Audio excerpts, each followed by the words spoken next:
She said she was 6:14, and we're going to get this show on the road. Yes. I'm just going to say up front, last month I wasn't here, but I heard it went very quickly and very smoothly, and I have big shoes to fill. So we're going to see if we can do the same again this month.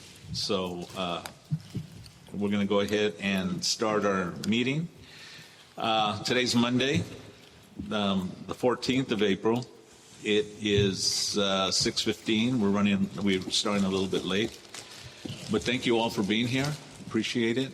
And so we're going to go ahead and take roll. Do we have any students here by any chance? one, We have one student here? two.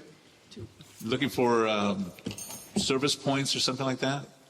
Yeah? Okay. Don't forget, Melanie will sign your papers, for the time that you're here. Okay? All right. Okay, let's go ahead and get started. Victor, will you call roll? Okay, Gail Andrews. Here. John Bodora is excused. Vic Christensen's here. Larry Eaton.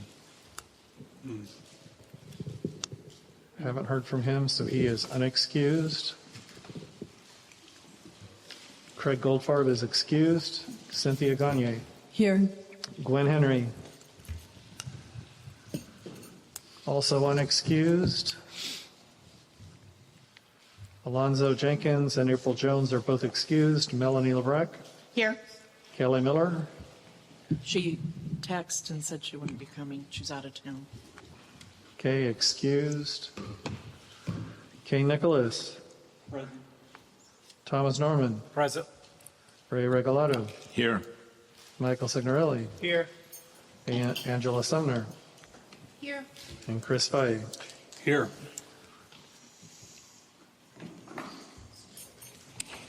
Gives us 10, so we do have quorum. Okay. Let's go ahead and go into agenda item number 2, and that is... What about the Pledge of Allegiance, Mr. President? I'm sorry? The Pledge of Allegiance? Oh, that's right. That's what happens when you miss a month. We forget. So can we all stand and face the flag? Ready? Begin. I pledge allegiance to the flag of the United States of America and to the republic for which it stands, one nation, under God, indivisible, with liberty and justice for all. Thank you, Cynthia.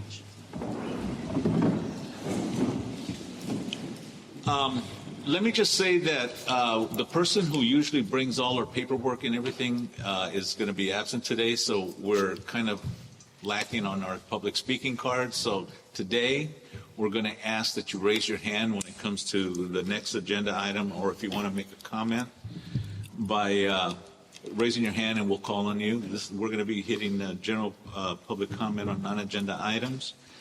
I'm going to ask also, because our meeting is recorded, if you speak into the mic, speak slowly and clearly so that we can, later as we transcribe our minutes, we'll be able to get all the important information who's here and attending. So under general public comment, I do have someone who did make a public comment card. So we'll start with Jerry. And then after that, anyone who wants another public, just raise your hand and state your name when you get up there. Thank you, Jerry. I'm Jerry Boucher, representing the Friends of the San Pedro Library. Just to give an announcement, as of last Monday, the 7th of April, the San Pedro Library is reopened after 7.5 months of refurbishing. You got a new roof, painting inside and out, new ceiling tiles inside, new LED lighting. The tile, not the tile, the linoleum and the rugs have been removed and replaced with laminated wood. New cabling, so the internet is much faster than it was, and they even have recharging stations. Wow. So it's available now. Thank you for the announcement. Any other, okay, Alan? Again, state your name and Association. identify the agency or organization you are with, if you're speaking on their behalf? Hi, I'm Alan Franz, and I am speaking to urge people to spend some time outdoors this Earth Month. This coming Saturday, the 13th, is a volunteer day, Earth Day volunteer day at White Point. This coming Wednesday, 2 days hence, is a nature walk, an exercise walk, starting right outside this building here, walking through Peck Park Canyon Saturday morning at 9 o'clock, starting at the back of the parking lot. 10 days after that, on Saturday the 20th, no, that can't be right, the 26th, is a nature walk in George F. Canyon, again starting from the back of the parking lot here behind the community building. And a week after that is a volunteer day at Peck Park for anybody who would like to come and join us in habitat restoration in a parcel near the intersection of Walker and Elberon, which is directly across from the canyon from here. So if you're looking for opportunities to get outside, enjoy the beautiful park here, and get some exercise and hear birds singing and see wildflowers and all that good stuff, come join us. Thank you. Alan, just to clarify, is it Wednesday is the walk or Saturday here? Wednesday is the exercise walk in 2 Okay, thank days. you. All the other events are on Saturdays. Thank you. Thank you, Alan. Next? Yes, sir.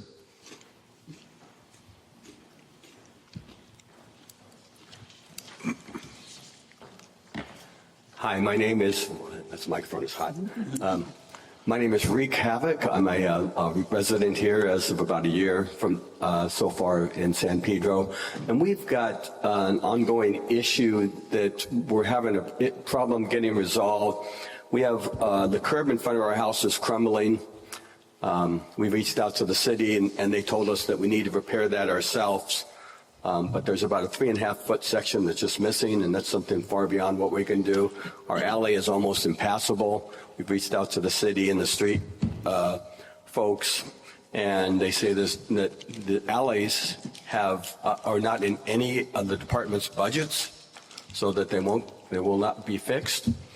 I just wanted to make you aware of that, and we're just wondering what we can do to try to get those fixed. My partner's a cancer patient, and the tripping hazard is real. I've tripped, she's tripped, and we don't seem to get any resolve from the city. Thank you for that. If I can, perhaps maybe you can talk to Melanie offline and give your information. Okay, that'd be great. Thank you very much. You're welcome. Any other person? Anyone else? Yes, ma'am.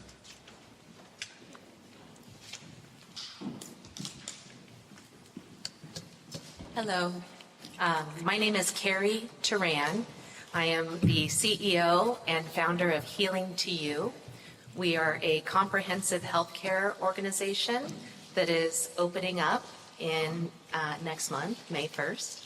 We are located on Avalon and R Street. So I wanted to come and share that we're having a partner preview day on April 30th. It's a drop-in event, so you can come by anytime between noon and 7 p.m. We have primary care services, mental health services, and sexual assault response center and a team on site. So we're very excited. We're hiring as well, and we like to hire within the community. So I have some flyers on our services, our hiring, and our partner preview day. So I just wanted to share that with you all tonight. Great. Thank you so much. Anyone else?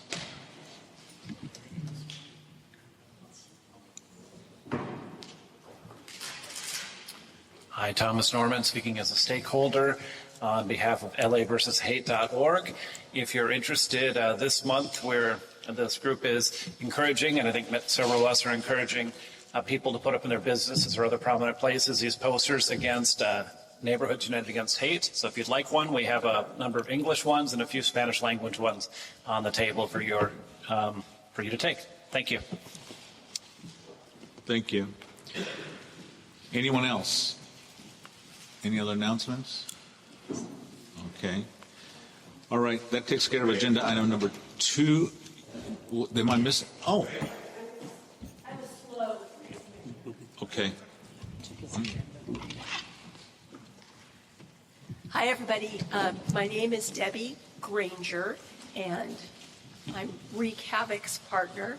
And I wanted to also share that for us, relatively new residents here in San Pedro, we've noticed that people don't pay attention to the stop signs. And we live on a street where we're on Patton. And so there's a lot of through traffic. And since folks don't stop, we're wondering if there's a way to get a speed hump installed or something to slow them down. Because it's scary. They don't slow down at all. And we'd love to see if there's something that can be done to remedy that. Thank you. Thank you. Anyone else? One last call. Okay. Thank you so much for those of you who spoke, and we do have resources for those who have questions and concerns, so make sure that we connect you all with them, okay? Great. All right. Again, I'm going to last call for agenda item number 2, public comment. No hands? Okay. We'll move on to agenda item number 3, and that's our homelessness liaison report. Lori? Good evening, Board. Lori Jacobs, your homelessness liaison. I'm sure all of you have read my report in your packet, but since the time I filed that report, a couple of major things have happened, and I'm telling you, it's really challenging to stay on top of all the legislation and things going on. So first, let me hit that a state senator in Pasadena put through a Right to Rest Act, SB 634, and this is addressing something that I talked to you guys several months ago when the Supreme Court ruling changed about how they could deal with people experiencing homelessness. I won't go into all the details. You heard all that. So this is groundbreaking legislation that prevents criminalizing people experiencing homelessness engaged in necessary day-to-day survival activities. This bill is going to prohibit local and state authorities from imposing penalties, including jail time or fines, on unhoused individuals for acts related to their basic survival, and protects those providing assistance to homelessness individuals. So this is addressing, I think this falls in line with what Mayor Bass felt too about that Supreme Court ruling almost coming out as criminalizing homelessness. So I will follow that legislation. And another one that just came out is Assembly Bill AB 630, which was just put through last Thursday. And this one is really important. It expedites the destruction of impounded recreational vehicles valued under $4,000, used to be under $500. A move they say will reduce RV encampments on city streets. Too many unhoused Angelenos are living in these RVs that are unsafe, unsanitary, and were never meant to be homes. Why this is so important is right now, when they finally do get somebody to say, yes, I don't want to live here, I'll accept the services you're offering, that RV, which is usually disgusting and dilapidated and causing sanitation issues, has to be moved somewhere.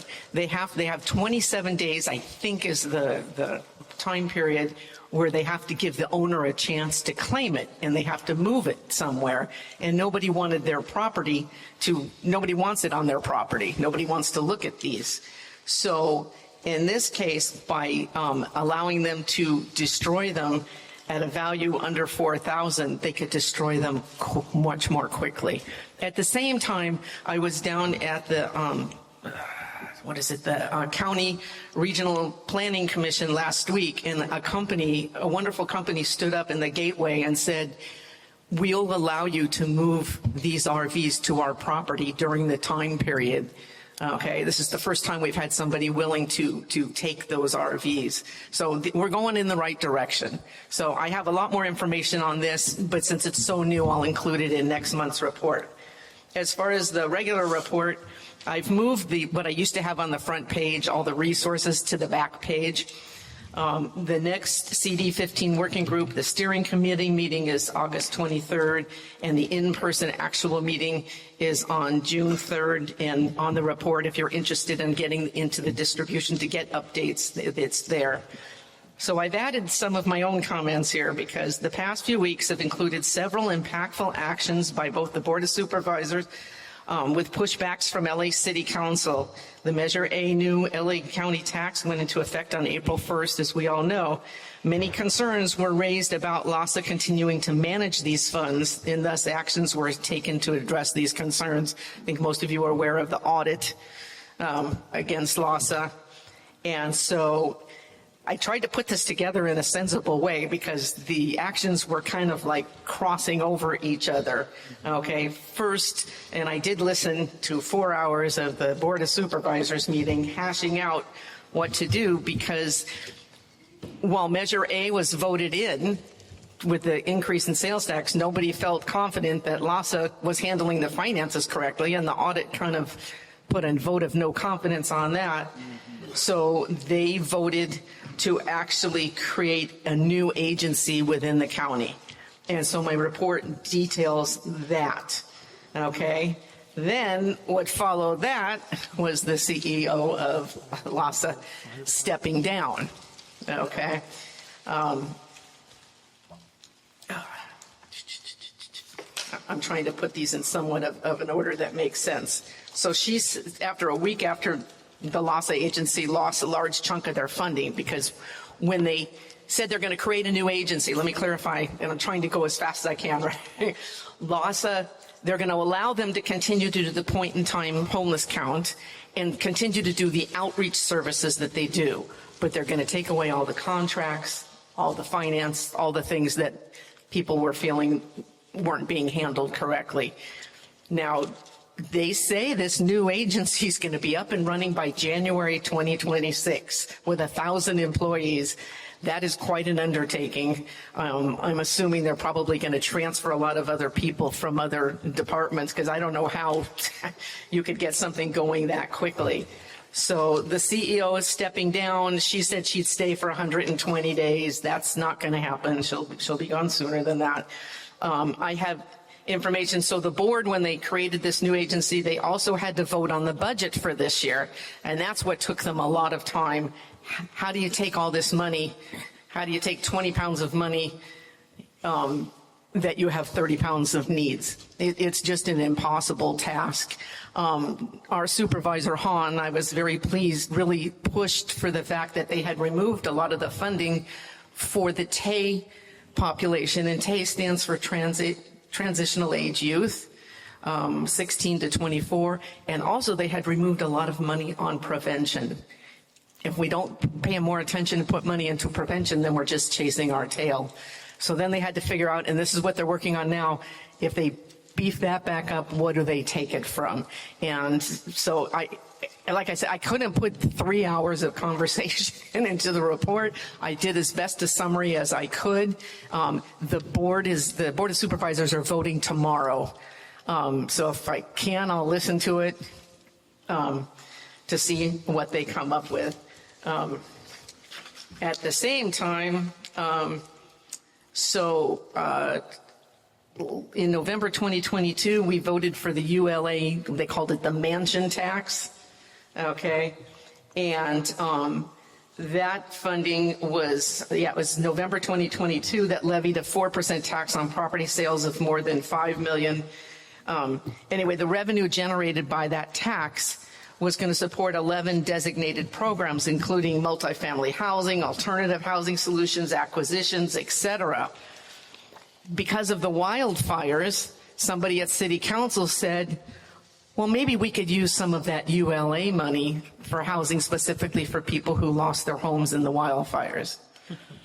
I read this, and while that sounds like a very altruistic, wonderful thing to do, I am questioning how they could take money that the voters voted to be designated for something specifically and move it to something else.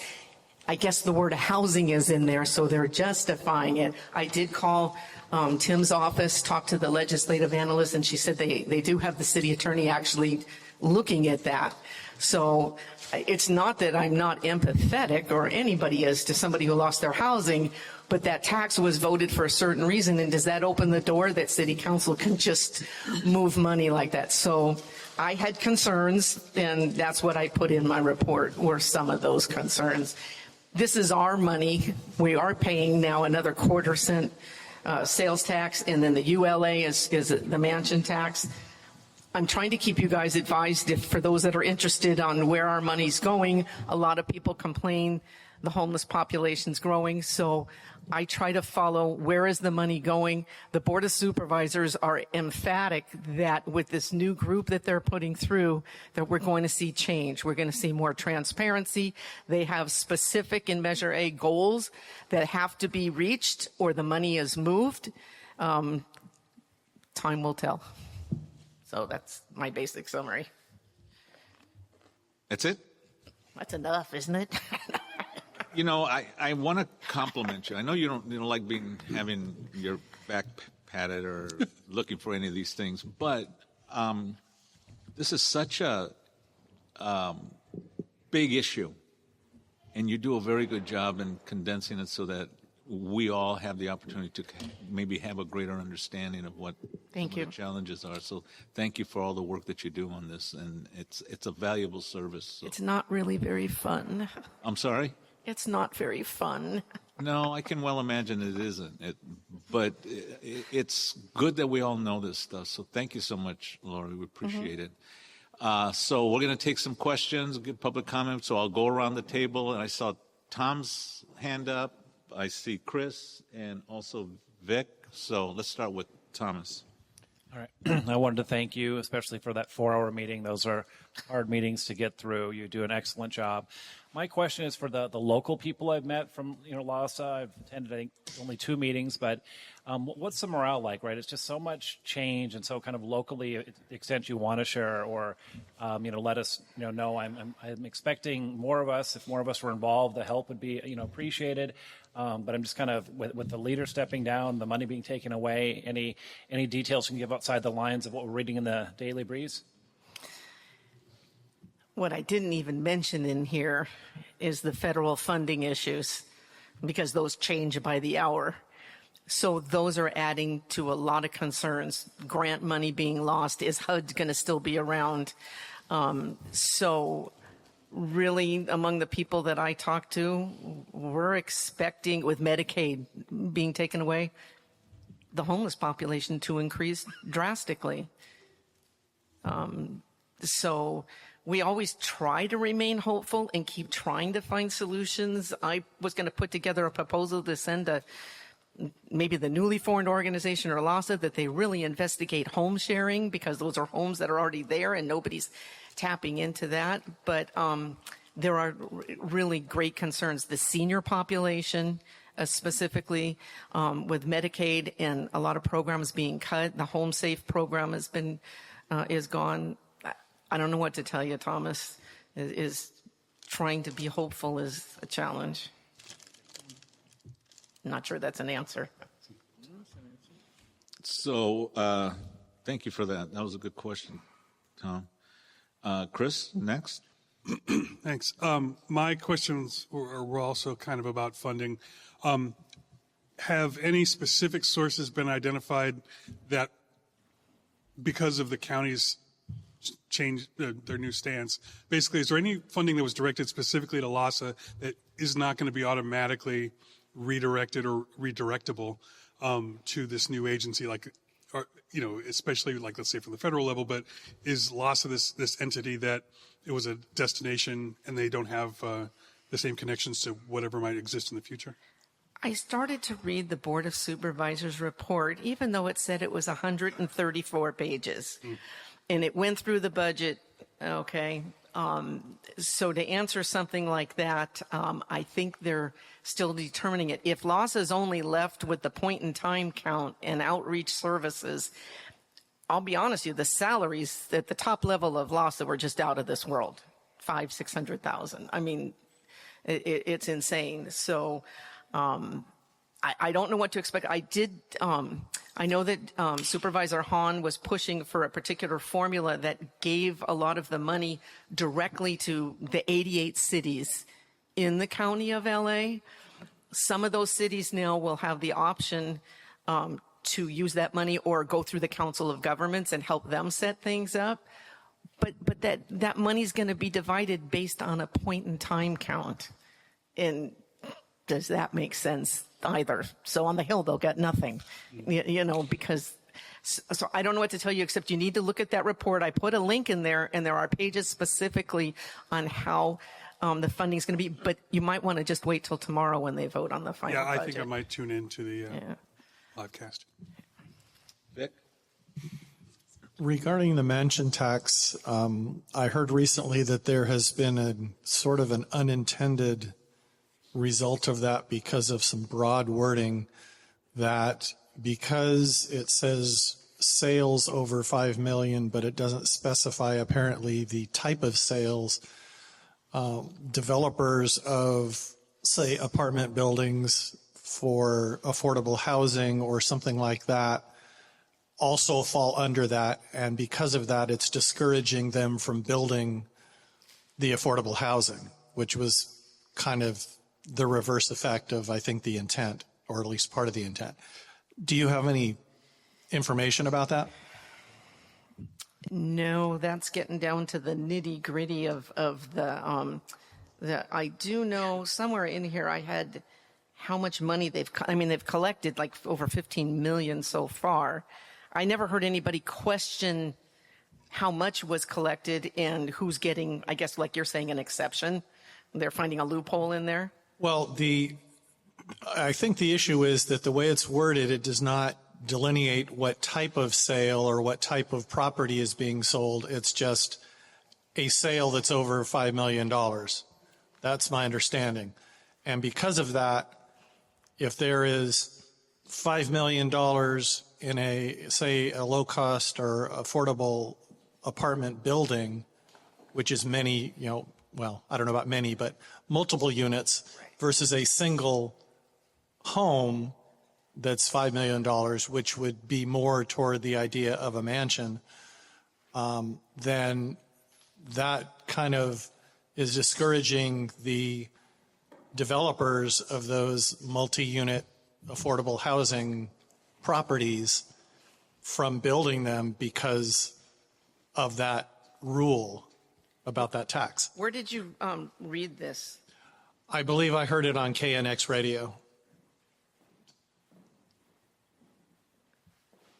I will look into it. Possibly Jocelyn could answer that when she comes up. Okay. Let me go with Mel next, and then. Hey, so kind of the page that you're on, I went to Nanette Barragon's town hall, and I was lucky enough to be the first person she said, speak, and got up and spoke. And one of the things I addressed was the whole senior population and the concerns about Social Security, the Medicaid, all of that, because the very thing that you're saying, the population is going to rise drastically if people start losing Social Security, Medicaid, all those things. Had an incident in front of my house last month, right before this town hall, where there was an elderly couple parked in front of the park, and they had stuff all set up. So I went over there and just talked to them. I took them water, had a conversation, who they were and everything. And they were homeless because of medical circumstances. They lost their home. They can't pay their rent. They had to choose medical bills over a place to live. So I got Circle out there, and they were able to help them. Thank God. But it just dawned on me, this is the first, and there's going to be more. And we need to really be active as neighborhood council board members to be visualizing this, helping and getting them directed in the right place.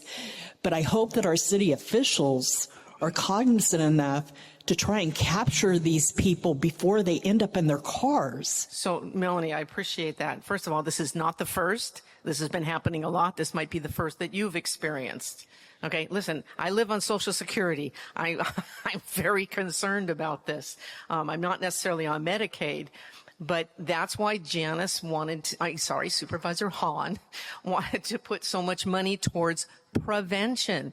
And I think I told you guys a couple of months ago about how the California Policy Lab is using captured data to try and identify people who might be falling into this. They're collecting welfare or collecting Medicaid so they can identify them and try to prevent this by actively reaching out before they end up on the street.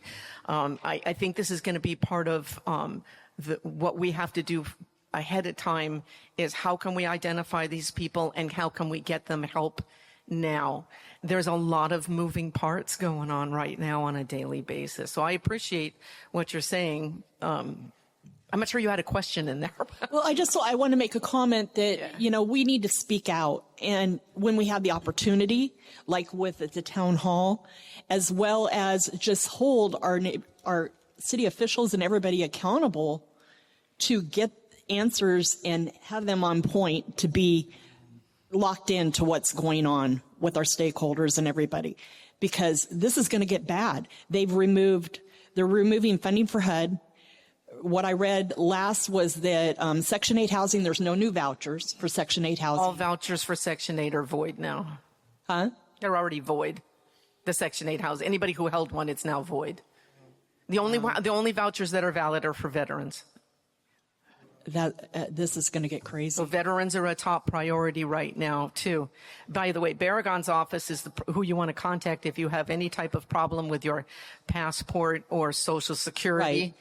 Okay. Social Security's been asking people to now provide a birth certificate to qualify for their benefits. Changes are happening on a daily basis. Yeah. All I can do is try to keep sharing information and talk to the CD15 working group is how do we keep stakeholders informed.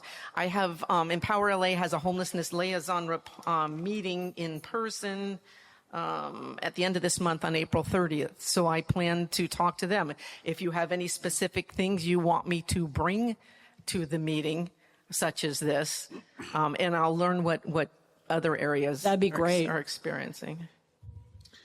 Thank you, Lori, for everything you're doing. Yeah.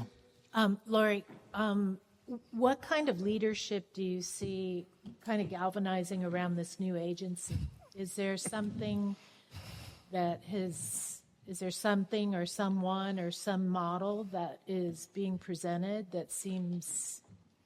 I love that question.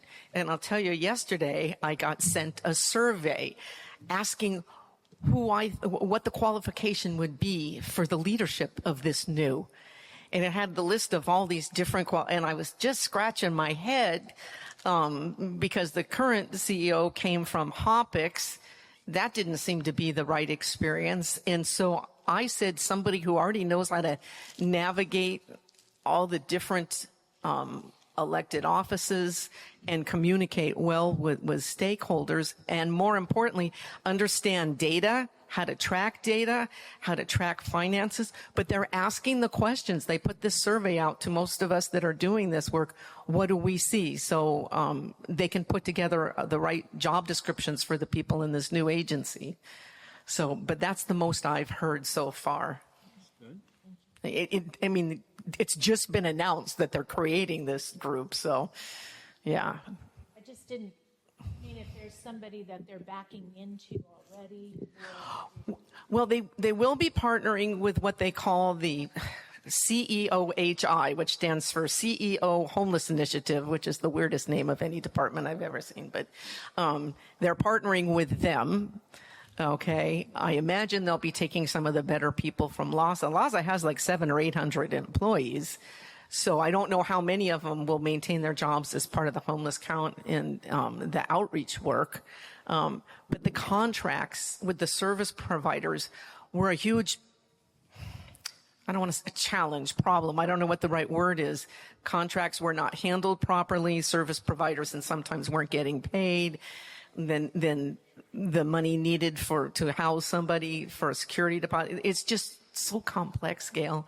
I'm just going to keep trying to report what I can and give you guys links, but these are good questions. I'll see what I can find out. Okay. Yeah, a lot of great questions. Anyone else from around the table? Anyone from the audience that have any questions for our homelessness expert? Okay, I see no hands. Thank you for letting me be of Gloria, service for thank you. Thank you. Okay, we're going to move on to agenda item number 4. And this is where we have the opportunity to hear from our elected and governmental officials, public safety representatives, and since our representative from the mayor's office, do you have anything you'd like to? Great. Come on up, Jocelyn. You answer these questions, Jocelyn.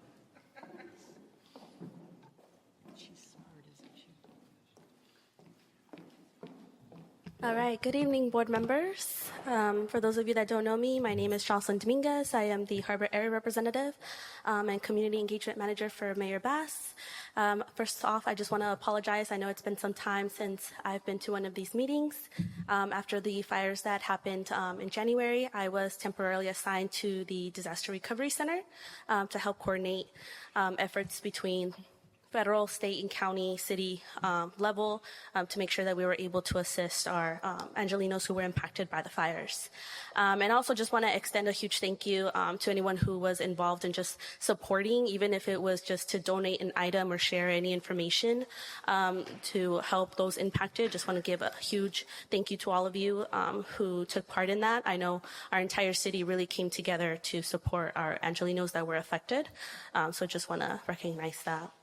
I do have a lot of updates given that it's been some time, so I do apologize if some of this stuff is old news, but I do just want to make sure that I cover everything. First item is the new MyLA 311 app. So this was just launched, I think now it's 2 weeks. So some of you may have noticed that the app stopped working or, it was outdated. We have now launched a new MyLA 311 app. So if you do search it on your Apple, Google Play or Apple Store, I'm not sure what it's called, it should just pop up. The other one should have already been deleted. And if you do, it's supposed to be more user-friendly, able to submit requests a lot easier and be able to see your past requests and also just pull up a city directory to stay more informed and connected. But if you are experiencing any tech issues, because I have heard of some people just not having a very positive experience so far, which happens when we're using something new and change, can be difficult. So feel free to let me know, and I'm happy to ping 311, the director at 311. And also let me know if you'd like for them to do a presentation at one of the neighborhood councils. That might be helpful. I did receive the new revised flyer for 311 yesterday, so I'll make sure to send that out to all the neighborhood councils, so you guys can also post that on your newsletter as well. And then also this week, we are going to have our quarterly infrastructure meeting with the Board of Public Works. So please make sure that you do attend that meeting. It is this Wednesday afternoon. I'm not totally sure about the time. I think it starts at 5:30, maybe 6. But please feel free to also share that out. We are welcoming anyone who wants to stay updated and just know what's going on with public works throughout the city. And I'm pretty sure they'll probably touch on the new app during that time as well. Also, just wanted to make sure you all are aware, the mayor was scheduled to give her State of the City address this Thursday, but it has now been moved to Monday. I will send out a link to everyone on my email list where you can watch it live. But just know that usually it is streamed live on our Facebook page. So if you go to Mayor of LA on Facebook, you should be able to view it there live. But just know it is going to be on Monday. Usually starts around 5:30 or 6. And then also, I know there's been a lot of concerns about the budget. We are entering a pretty difficult season. So the mayor did lead a delegation in Sacramento with a couple of the council members to kind of advocate to the state to get their assistance with funding. the governor did propose a bill, I think about 2 weeks ago, a little over $2 billion. For now, the city seems to be getting $300 million of that, which is not sufficient, right? But $300 million is better than zero, and we are going to keep moving forward and reaching out to all of our state and federal partners to make sure that we get the assistance that we need during this time. And then also kind of backtracking back to recovery, just wanted to touch on the mayor appointing a new chief for the fire department. And Ronnie Villanueva, which I'm sure many of you are very familiar with, he's been out in the community already, is our interim chief for the LA Fire Department. And we do thank Chief Kristen Crowley for her service. Just wanted to also make clear that she was not fired. I know that was a rumor kind of going around. She is still with the department. I believe she's an assistant chief out in the Valley Bureau. But she is a veteran who climbed up the ranks, and we just want to recognize that she is a veteran, and we do thank her for her service. And then I think that's... Also, I did send out an email, and hopefully the board has been able to share it on their newsletter, but if you haven't, the mayor made it one of her projects that she wanted to launch this year, and it was paused due to the fires, but we are now launching it again, is her days of service. So we do want to have these large days of service throughout the year, one every month. Our next one is going to be on April 26th to celebrate Earth Day. We are going to have community beautification or community cleanups, different Earth Day activities throughout the city. We are going to have multiple sites from the valley all the way down here to San Pedro. So we will have a site at Rancho San Pedro here on April 26th. I believe it does start at 9 a.m. And we are calling for all of our Angelinos to come out to participate, to volunteer. The big, I guess, say like powwow will be in Hollywood at 8:30. It's going to be the big, the kickoff with the mayor and all the electeds. That's going to be our big site event. I think we're going to have over 5,000, hopefully, Angelinos out in Hollywood to participate in some community beautification projects. And again, we are planning to have these across the city, having big, large ones in each district by the end of the year. So more to come on that. And then I want to say, sorry, I have like so many notes. And last week, the mayor also appointed a new general manager for the Department of Personnel, Malika Billups, and I'm sorry if I mispronounced that, but she brings decades of experience in public and private sectors and will provide the personnel department with strategic leadership to support the city workforce, implement strategies to reduce the city's liability payments, and improve city hiring practices, which we know we need. And then I want to say, that's it. Well, let me touch on immigration rights. So just so you all know, the mayor has been very clear that our city of LA is a city of immigrants, and we will protect all of our Angelinos. Anyone who does see any ICE activity, you are encouraged to contact the Rapid Response Network.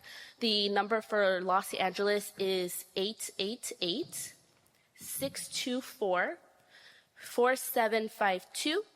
And also know that you can pick up a red Know Your Rights card at any local library. I was at the grand opening of the San Pedro Library on Saturday, and I did check. They are there. So as soon as you enter the library space, on your left-hand side, you will see the Know Your Rights red cards. So feel free to pick one up, or if you know anyone who could benefit from it or just help to share the information, please let them know that that resource is there. And I do believe that's it, unless there's any questions. We have a question from Melanie. Question for you. So in the background, I'm sure Mayor Bess is involved in this. I've been asked by a lot of different people, so because I do budget advocate work too, is that what's going to happen with the state that we're in right now with our government, with LA is set to do the Olympics, We're set to do the World Cup. There's big events on the way. And what exactly, is there a plan? Because there's concerns about it going to be profitable for us. And with our budget deficit being the way it is right now, how are we going to pay for all of this? How are we going to pay for all the venues that we need and pay for the infrastructure and pay for everything that we need to have in place to host these major world events? Number two, our country's going to be willing to come because they're afraid of getting deported or, arrested or whatever. That's a big fear, that we aren't going to have the country show up for the Olympics because of everything that's going on. And so the big question is, has there been conversation in the mayor's office about all of these things? Yes, absolutely. I can't speak directly about them because I don't have any official statements on that, unfortunately. As far as budgeting, again, the mayor is very big on locking arms with state and federal partners. She did convene with both local and state legislators last week regarding preparations for the FIFA World Cup, the Olympics, the Paralympics. So we are looking at every kind of avenue that we have as far as budget or just collaboration. I will also add that some of it, and I don't want to misspeak, but I know there are certain projects that do kind of fall under LA 28, where, yes, we will be paying, but there is, I guess, a percentage or something that we will be getting and reimbursed for, too. So we are considering that as well. The mayor did also actually appoint Paul Krikorian, which many of you might remember that name. He was the former council member for, I think, District 12. Or Council District 12, and he is now our executive director for special events, so that includes the FIFA World Cup, Paralympics, and Olympic Games, so he will be leading that effort as well. So yes, that is something that we are looking into. Alrighty. Any other questions from around the table? Angela? Yeah, I actually had another question about the Olympic Games, and I was wondering if you knew if they had finalized the site for the sailing. I'm not sure. The last I heard was the motion that the council member made, I want to say, was accepted or fell through. So LA 28 was reanalyzing because they had already said that it was going to be in Long Beach. So as far as I know, it's being looked at again to see if it can be in San Pedro. Okay. Yeah, that's my understanding. Thanks. Yeah. Anyone else around the table? Any questions from the audience? And if I can just add, because I forgot one update, which is bad on my part because it's on homelessness. But I know it was already touched on about the motion that went through with the Board of Supervisors. The mayor, just so you guys know, did submit a letter in response to the motion, basically saying that she didn't support it. That doesn't mean that we're not going to lock arms with the county. We may disagree on some items, but we're going to continue to work together. And then there are some conversation as to what that means for the city. So our deputy mayor of homelessness and community health is currently analyzing how this will impact the city from all aspects. And there are conversations about whether or not the city will have its own department. So that motion might be introduced. I know it was previously introduced last year. I'm not sure how far that motion got, but that is a conversation that's happening. Lori? Kind of the direction of my question, Joss. I was real impressed the last few years since Mayor Bass has been in office at how well the county and the city have been collaborative. And so the last couple of weeks, I saw a real fission in that. Everybody seems to have good intentions, and a good chunk of the city council, along with Mayor Bass, are concerned. My understanding, we'll know more after the vote tomorrow, is the city of LA, because the 88 cities will get it, is going to get close to what they were getting. It's not a huge thing, but I do have concerns, so I think you addressed that. But the other question I had, and they also touched on that, is the World Cup is next year, okay? Countries don't want to come here. I know. So I'm just wondering, they have to be realistic and talk about this. How much is this going to cost us if we have to cancel or move it somewhere else? And I'm not seeing anything in the news about this being discussed. So if you could, it's not a particularly nice situation, but we got to deal with the reality here. Olympics are a couple years away, but the World Cup and also the Super Bowl is coming too. Yeah. Exactly, Lori, and that was my point. Yeah, thank you. And I can definitely take that back because you're right. The FIFA World Cup is next year, next summer. And we're going to host 8 games here in Los Angeles, but it will last for 40 days. So, yes, I can definitely take that back. Okay. One last call for any questions? Okay. Jocelyn, thank you so much for being here. Really appreciate it. Good evening. Thanks. You know, if I can, I'd like to welcome the fire department for being here today and perhaps maybe just let you all jump to the front. And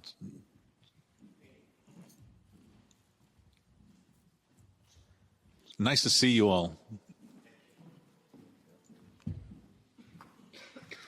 Good evening, Neighborhood Council and local residents. My name is Roy Page, and I'm the Battalion Chief in Battalion 6 that serves the San Pedro area.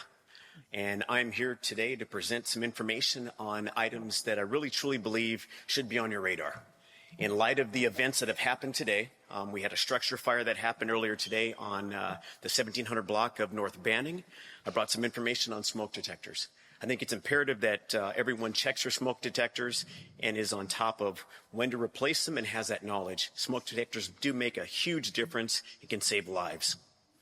As well as I've also brought information in regards to earthquakes. I'm not sure if everybody is aware, but we had a 5.2 earthquake that happened today in Julian, California, just outside of the San Diego area. That's 5.2. We're getting closer to happening in the Los Angeles area. So with that, it's imperative that folks have a good idea as far as what their plan is in the event that happens. So stop, drop, and cover is the new acronym that's being used, and I have some information in regards to that.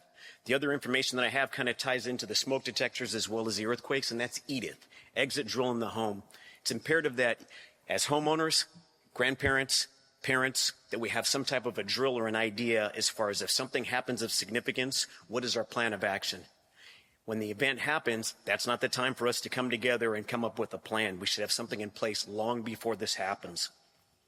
So this document that I have has some information there, and I'll have it in the back as well.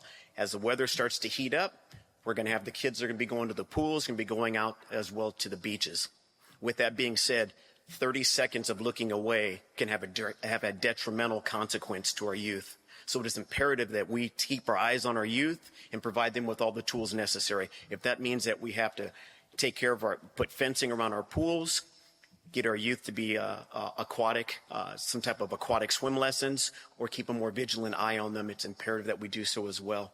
Also, with that being said, and it was brought up earlier, as we're getting closer to the end of the school year, that means you're going to have more of the youth that are going to be out there playing in the streets, on their bicycles and their scooters. With that being said, we have to be more vigilant when we're driving as well, to take the time to drive at a slower pace, because we never know who's going to dart out or what's going to happen.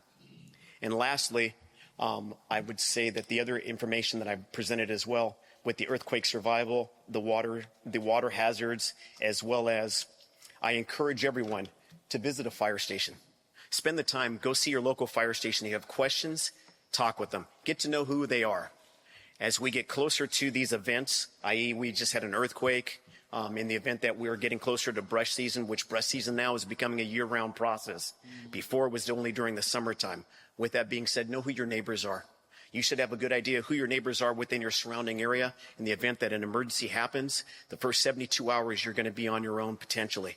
With that being said, know what you can do, who can help you, and who needs assistance. So it's incumbent that we learn that. Talk with your local fire station about CERT.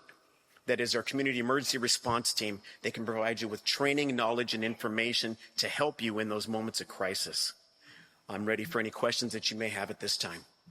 Great, thank you. Any questions from around the table? Gail. This is just an endorsement and getting how we should do this. But I know that one of the most important things in a disaster is to know your neighbors' phone numbers.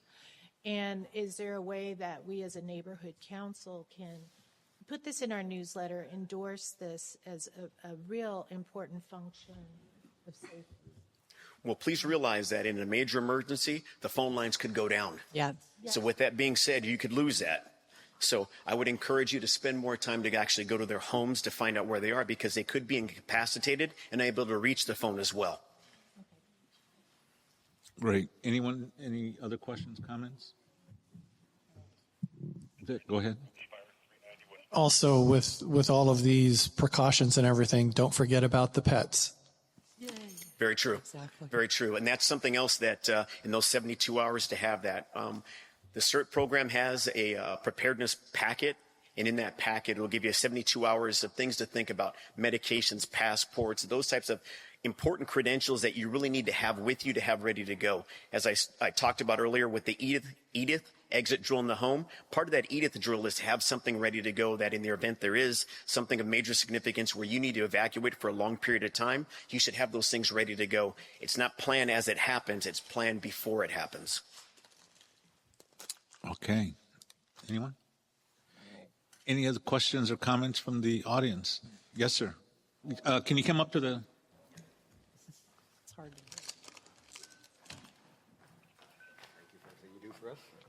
Oh, I just wanted to make a comment. In my experience, if you have an uninterruptible power supply on your internet modem, many times when the power goes out in the neighborhood, if you can still power that modem, you'll still have internet access. So if there's maybe a more localized issue, perhaps you can get out on the internet and get some information and things like that. So a $50, $60 UPS unit on your modem that feeds into your home with your Wi-Fi transmitter could sometimes be a real big help. Okay. Also, can you give your name one more time so that Yes, for our records? My name is Reek Havoc. Great. Thank you. Anyone else? The other thing I would suggest is spend $7, buy an AM radio. KFI will provide you unbelievable information in the event of an earthquake. Okay. Lee. Thank you. Thank you, Commander. I just wanted to add, we just had CERT training finish up at the Wigwam last month. And the next class that's going to be nearby is going to be in Wilmington on May 7th. It's a 7-week class. It starts at 6:30, ends at 9. Highly recommend everyone who's concerned about what they're supposed to do for themselves, but also for their community, participate if you can. Okay. Melanie?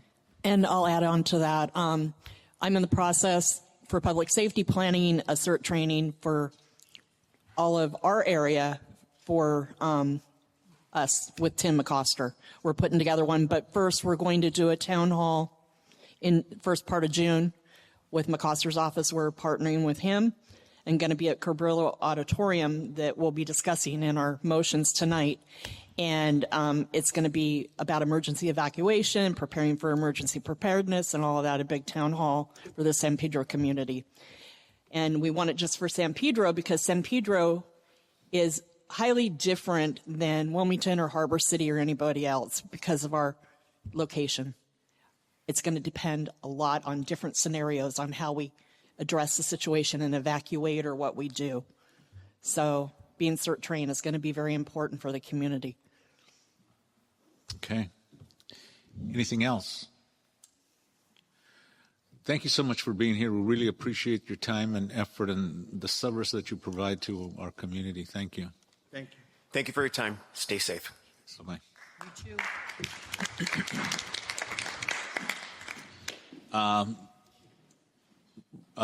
LAPD. So great to see you. Uh-oh, this must be important. We got 2 of them walking up here. And a whole bunch of stripes. Good evening. Just wanted to reintroduce myself, Sergeant Terrazas, LAPD Harbor. Just want to let you guys know I will be assisting Sergeant Manlove in the Community Relations Office. I'm currently assigned to the Harbor Gang Enforcement Detail, but I will be the first line in supervision for the SLOs.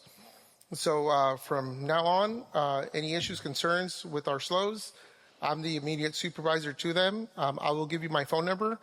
My phone number is 213-453-2676. That's my city cell phone. You can text me, call me. Any issues, concerns. Obviously, Please allow your SLO to handle it. If you need a next step over, it's going to be myself. Sergeant Manlove is still the supervisor in charge of the Community Relations Office, but I will be assisting him with the senior lead officers, any community events, anything out in the field. And that is all I have to say. Any questions for me? Can you spell your name?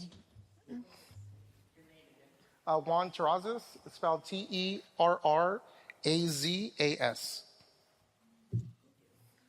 Okay, and I'll let Officer Maloney do his update.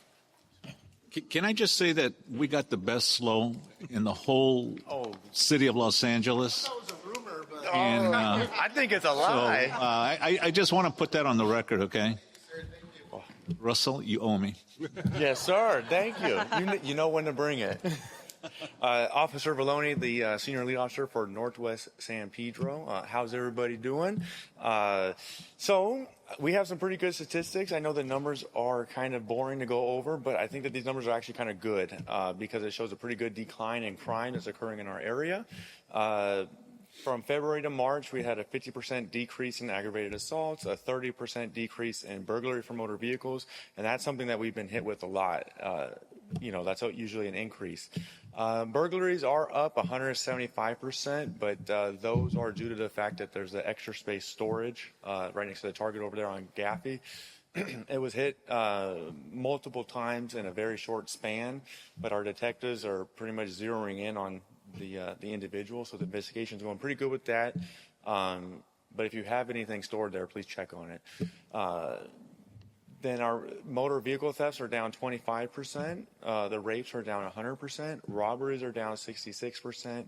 There is the increase of theft at 18%, but that's obviously the Target takes up a pretty big consumption of the theft reports. And even today we had an arrest there by our quality of life unit. So total, we have a 16% decrease in crime. To speak back on the burglaries, there's one little trend that's happening. It's not exactly local, but I think it can happen to anybody. There was an elderly person that by Taper Avenue or Taper Elementary that was basically, it's called a distraction burglary. So just be on the lookout. It's when someone's going to knock on your door and they try to bring you out of the house and then say, hey, for this instance, what they did was their tactic was, we want to get some fruit or some flowers, check out your garden, and are you willing to sell any of this?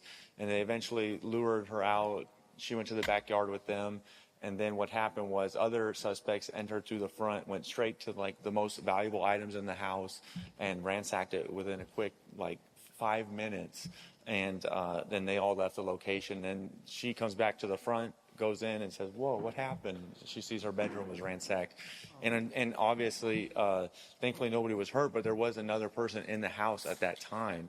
So my best advice is if you don't need to go outside, judge the situation, right? But if you don't need to go outside, make sure you shut the door, lock it if you can, and, it's okay to ask questions as well.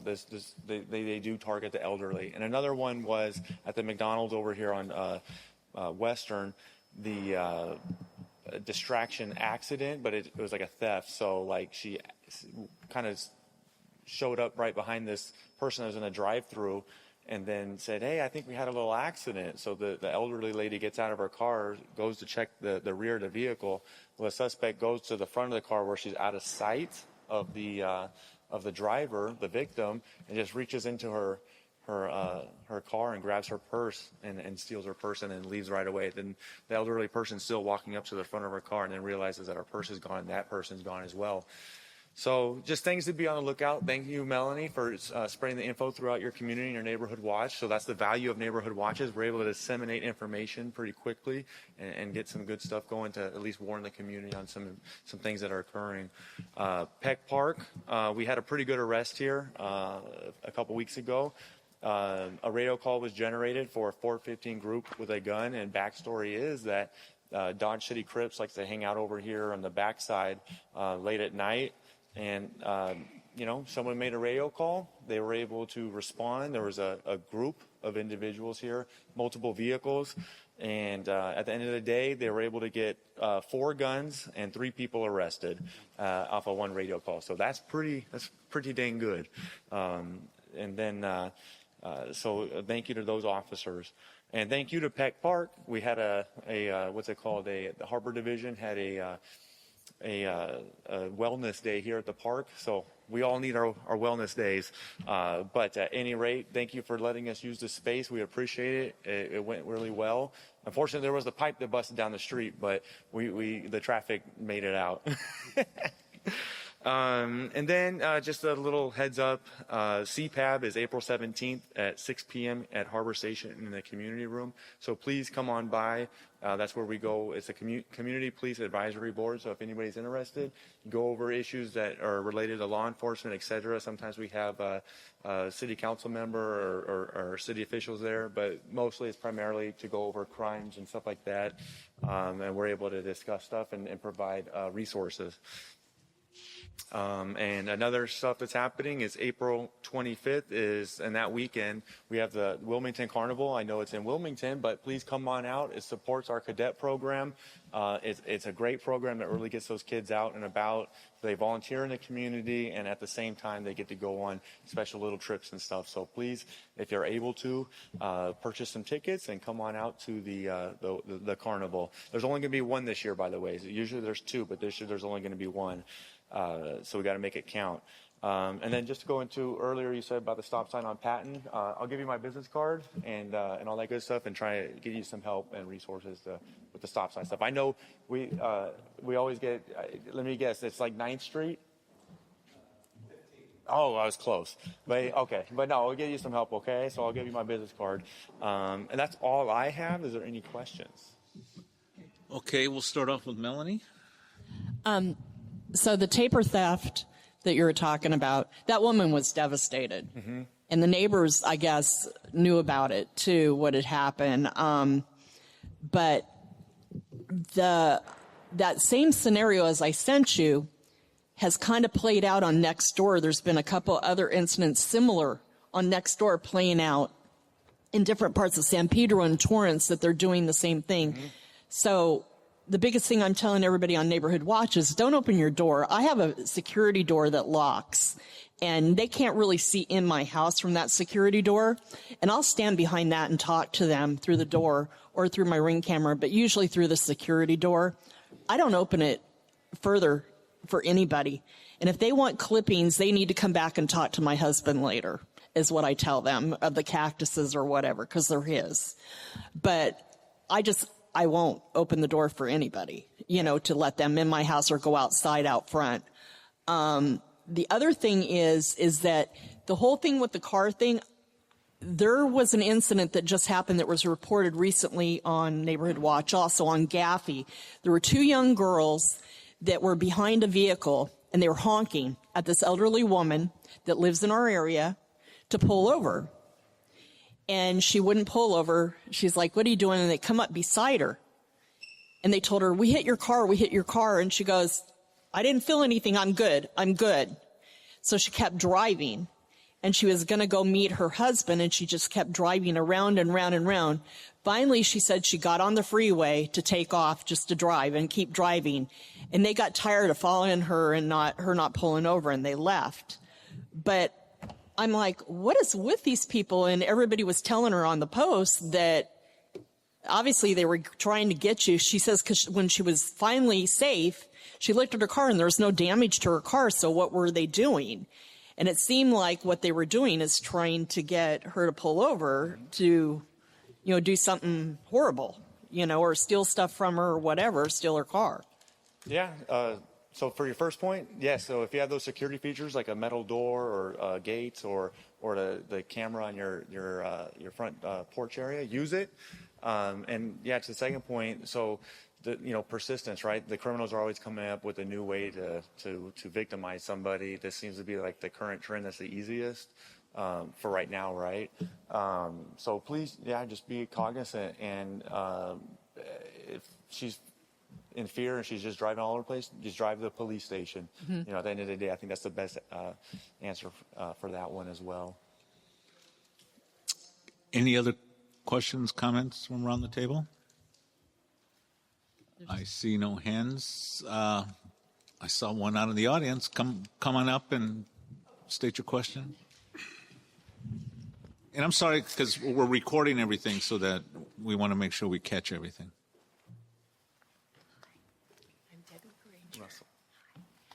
So, since moving to San Pedro, we have encountered multiple times these groups of, I think they're boys, it looks like mostly boys, on mini bikes, big groups of them, and they cut people off and do all sorts of things.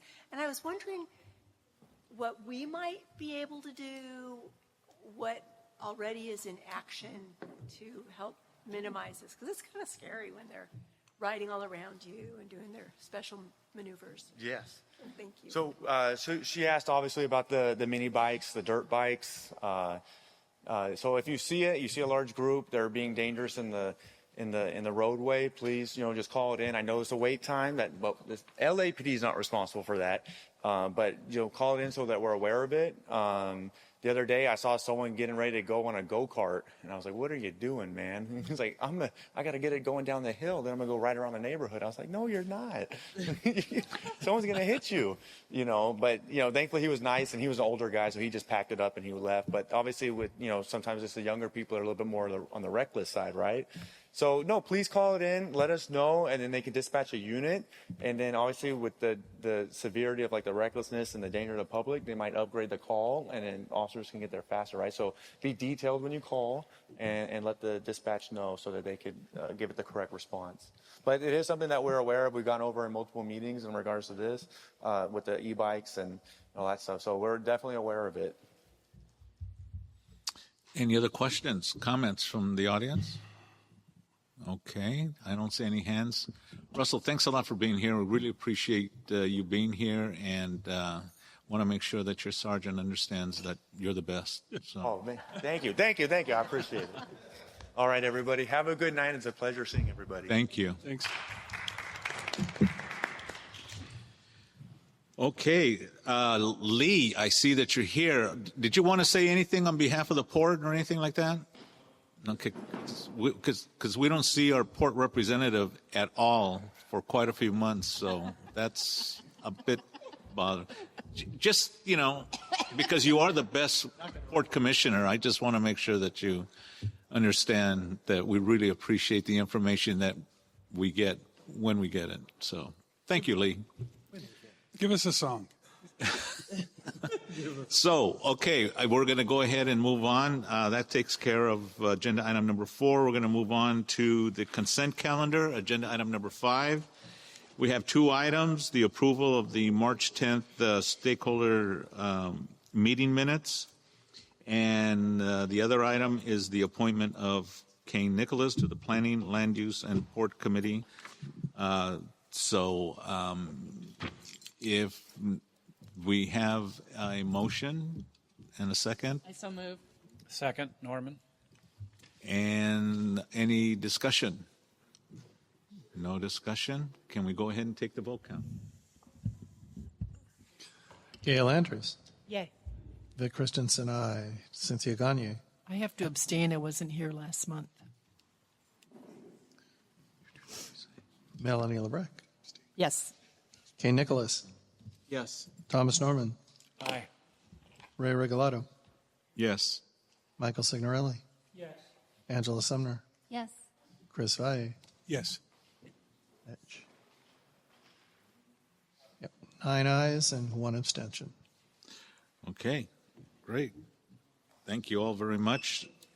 That takes care of number 5. We're going to move on to our section on motions, item number 6. And we'll start off with budget and finance. Melanie? Okay. First item is not out of committee because our MERs don't generate until the 5th business day of the month, computerized, and so a lot of times we don't have them because we meet before the 5th business day. So this is not out of committee again. So I'm going to need somebody to move this and then a second. Moved, Norman. Second. Okay, moved by Thomas Seconded by me. and second by Chris. Any discussion? Okay, I'll call for the vote. Thomas? Aye. Kane? Aye. Victor? Aye. Ray? Yes. Gail? Aye. Cynthia? Yes. Melanie, yes. Angela? Yes. Chris? Yes. And Michael? Okay, next is the budget, and that's on page 14.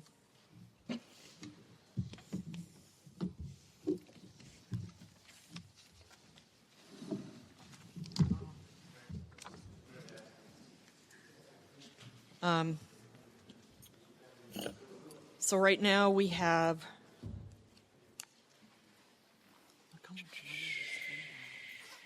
$6,875.83 in unallocated funds. Our balance right now is $19,747.70. Next month will be grant distribution. Could be adjusted. So this is out of committee. Any further discussion?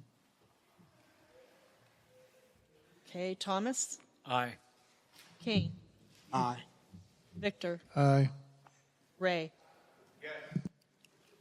Gail? Aye. Cynthia? Yes. Melanie, yes. Angela? Yes. Chris? Yes. And Michael? Yes. Okay, the next motion is, I've got a little update on this too, but this is for $300 for food, printing, water, coffee for a town hall. Originally, we were going to do the town hall on the 29th of May, but after talking with Tim McCoster's office and considering options that we can do, one of the ideas was that we do a combined effort. The first thing is that a lot of times city officials tend to respond better to the councilman's office versus directly from one of us or a stakeholder. They get a more direct line when the councilman's office emails them to attend something. And so a collaborative effort is going to take place where Drew is going to email everyone that we want at the town hall on a panel. And they're going to be like Cert Ready LA Fire Department, and the Port Police are the main people that we want there. Talk about evacuation standards, what we're going to have for San Pedro, and it's going to depend on the event, what type of evacuation, what type of thing you do. Also, where the epicenter is, et cetera, or if it's a tsunami, or if it's a fire, where the winds are blowing, all that. So to go over all of that and to empower people, not to scare everybody, but to empower everybody. And that's the main purpose for all of this. But the thought was, instead of here, to have it at the Cabrillo Auditorium for more comfortable seats and also better sound built in, better sound auditorium-wise. So, again, it's going to be a collaborative effort. We're going to bring Coastal San Pedro Neighborhood Council in and Central San Pedro Neighborhood Council in to collaborate with all three neighborhood councils and make it a major event for San Pedro. So that's what this is going to turn into. So we're going to provide refreshments for the event. We're going to provide some social media and also flyers to get it out there and get the word known. So that's what this $300 is for. So this is out of committee. So any further discussion on this? Okay. So Thomas? Aye. Kane? Aye. Victor? Aye. Ray? Yes. Gail? Aye. Cynthia? Yes. Yes. Melanie? Yes. Angela? Yes. Chris? Yes. Michael? Yes. And also to add to that, back before COVID, when we bought the little zip drive things to everybody put their information on that we were going to hand out, we've got 500 of those. We're giving them out at the town hall.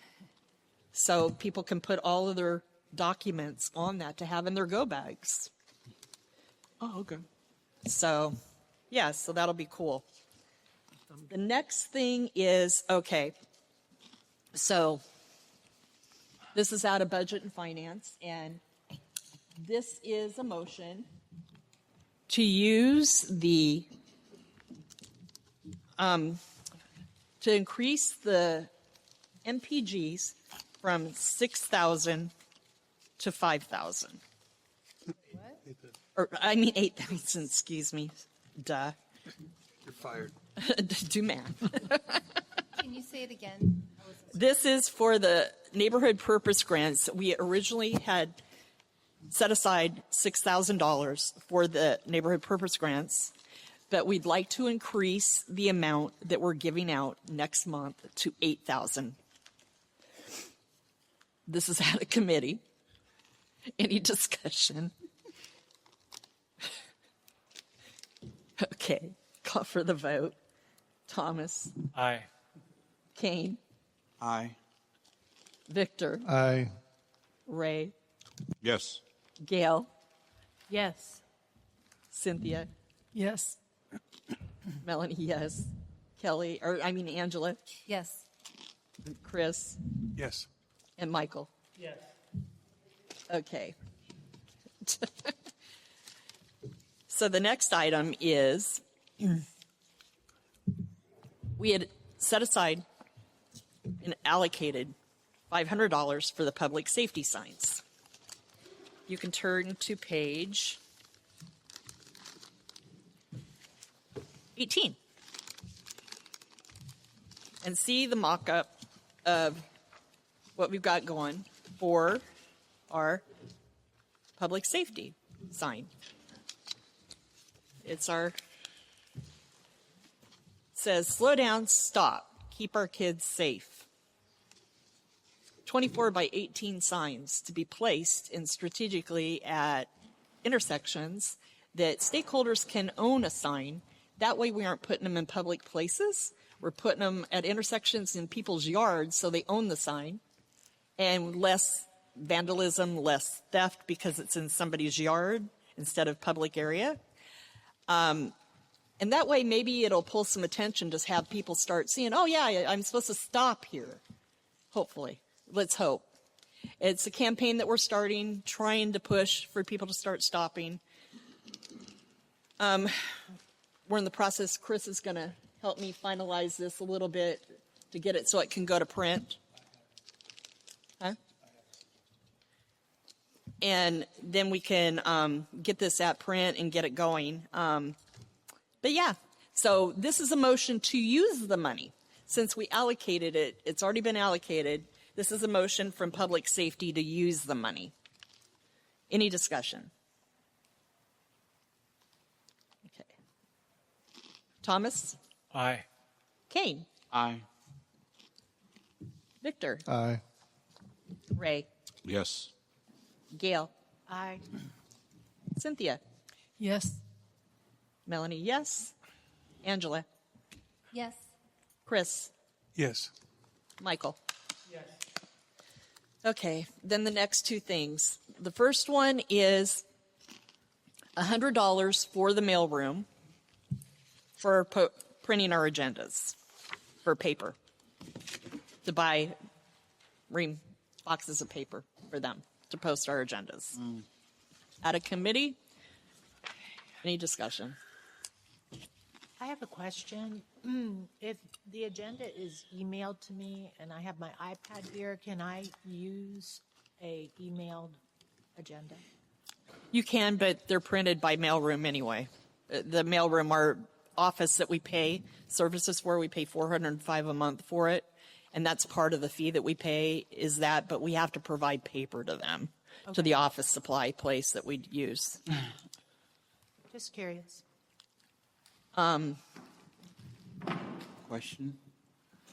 Question? So, yeah?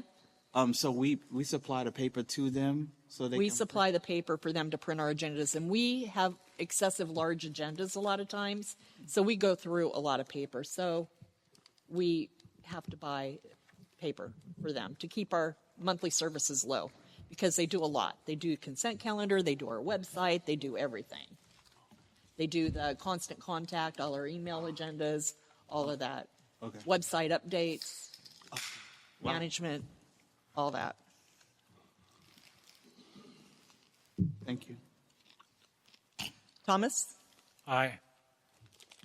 Kane? Aye. Victor? Aye. Ray? Yes. Gail? Aye. Cynthia? Yes.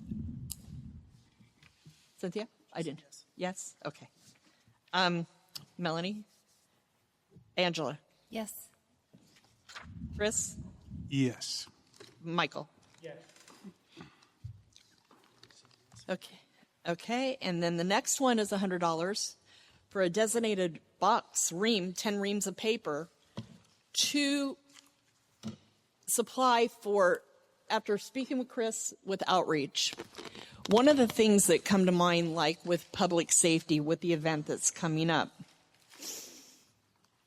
some of the stuff that we do, like our pamphlets and things like that, that we hand out, like flyers, you know, to advertise and all that, they don't have to be anything like special shiny paper or special paper. They can just be like, just to hand out, go lay at tables, you know, to table events, or the outreach papers that you guys, that they use to table events with information about neighborhood councils, information about when our meetings are, things like that, that lay on our table at meetings and stuff.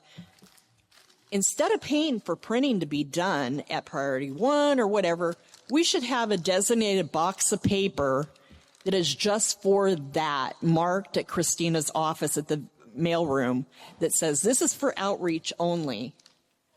And so that we have a printer that we purchased, 2 of them, that sit over there. Mm-hmm. Those should be utilized. And if we have to buy more ink, then buy more ink. But we should not be spending money on printing for things like that unless it's specialized printing. And this would save a lot of money. How much? So this motion is out of committee for $100 for a box of paper, a 10-ream box of paper to be set aside for outreach only. And I'm going to write on it outreach for Northwest and have it be used for only that. Cynthia was asking how much. I think we would have to go back through the previous budgets because, you know, not every year we have the same schedule of events. But the basic idea was that for instance, this is a very nice, I think this is 11 by 14 or so. And this is the sort of thing you probably have to send out to be printed in full color and on cardstock. But something that is a comparable size, you know, not as nice, but if you're going to put this up in a shop window or whatever, we could print these not for free, but the cheapest possible thing would be essentially to send this print job to Christina, and we wouldn't have to wait a month to allocate the money and get it approved and all that stuff. So if your committee had an idea or if something came up on an emergent basis, you could just send it off to be printed, and we would have already essentially allocated the resources. And all we would really need to do is for whichever committee to kind of keep track of, like, let's say, I don't know, if Youth and Outreach had a couple hundred flyers or whatever, keep track, let Melanie or whoever know that we used a ream of paper, and that way, you know, we wouldn't need to necessarily repurchase every couple of months, but, you know, every year or so we just restock. And it means that people wouldn't have to wait to print, and we just pay less to do it. Yep. And just to clarify, the paper is reserved for outreach, but really if we're making paper for any committee. For any under committee outreach, that needs because to it's a have flyer. paper, things printed that wouldn't be like a specialized, like these signs are specialized. Posters would be specialized like that or bigger. Things that you want a little fancier glossy paper for some specialized printing, then yes, we'll pay for Priority 1 or whatever to print it. But if it's just the table stuff for like sitting at tabling an event or something like that, all the stuff about neighborhood councils and also when our meetings are, et cetera, and informational stuff, that stuff needs to be printed at mailroom. Oh, And no, not, I agree. My question was actually that any committee, say public safety had something they wanted to promote, it would fall under the outreach paper because It's the function of outreach, not the committee of The outreach. easy way to think about it is the one box is for agendas only. Everything else would go to the outreach box. Okay. So call for the vote. Thomas? Aye. Kane? Aye. Vic? Aye. Ray? Yes. Gail? Aye. Cynthia? Yes. Melanie, yes. Angela? Yes. And Chris? Yes. And Michael? Yes. Okay, that's it. Okay, we'll move on to public safety. Melanie? Oh, that was all of that. That was the public safety and everything all in a nutshell. The other than the other money. Okay, oh, the letter. Okay. So the next thing, public safety, is this letter. It's attached in a single thing because I guess Google didn't print this out in the agenda for some reason, and so Cheryl had to print it separately. But basically, this letter serves two purposes. The last letter that we sent regarding a lot of the problems with the parks and stuff in Harbor Highlands with the merry-go-rounds, the horses, et cetera, Ferris wheels, et cetera, they had a date to respond by, and they did not. No one ever responded to us. So this letter's twofold. This is taking action on asking why no response, basically. And because there is no response from November 13, 2025 letter, now here we are, March 15, 2005, we received reports. And we had, I wasn't home until the very tail end of this, but a lot of reports from a lot of neighbors around the park on Gatun and over in Harbor Highlands gated community had all kinds of voicemails and messages and everything else. And so I went and looked back on my cameras and followed up with everything and followed up with everybody. And then they basically were upset because I had talked to Tim McCoster at the street. They had a town hall thing at Harbor PD here it was beginning of March into February about street takeovers and stuff. They had the street takeover task force there. And at that time, Tim and I had a conversation about the public safety town hall. And then he said, you'll be really happy to hear that your letters worked. We're going to have park rangers back at Harbor Regional Park. Make sure your neighborhood watch and everybody knows to use them, to call them. You'll have them on weekends. They will be there on weekends. That way it'll release the burden from LAPD because they aren't able to respond to, the parks in San Pedro area and to Harbor Highlands Park, et cetera. So I thought, great. So this is the first time we really, again, had a major incident again. And so they called. They did what I had instructed everybody to do. And it took numerous calls and basically told, well, maybe we'll come, maybe we won't, maybe we won't. And so I had called and where are they? And I was like, I was told by Tim McCoster that this is where we're supposed to call. I've instructed everybody to do this. Why aren't you sending somebody? It's been almost 2 hours. And they're like, well, we'll see what we can do. So April, the girl that lives over at the gated community, I told them over there that this is what was happening, that they're supposed to send somebody. She called. And she says, we're going to send somebody. So finally, about 15 minutes later, they sent somebody. Well, by that time, from what I understand, they were gone. Yeah. They'd been there for several hours. A couple of the community members went over there, and that's where these pictures came from. They were told, so what? We don't have a permit. It doesn't matter. This is a community park. We can do what we want. We don't need a permit. And why are you taking pictures? Well, it's a public area. I can take pictures, is what she told them. You're in public. I can take pictures.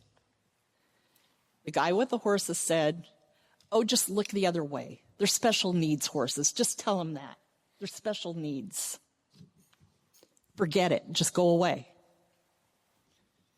So she knew that was a warning to leave, she said, but she did get the pictures and send them to me. These are large horses. They're quarter horses. These are full-size horses in the park. They had ducks and full-size horses. Ducks got away because they came. Huh? The ducks got away because one was in my yard.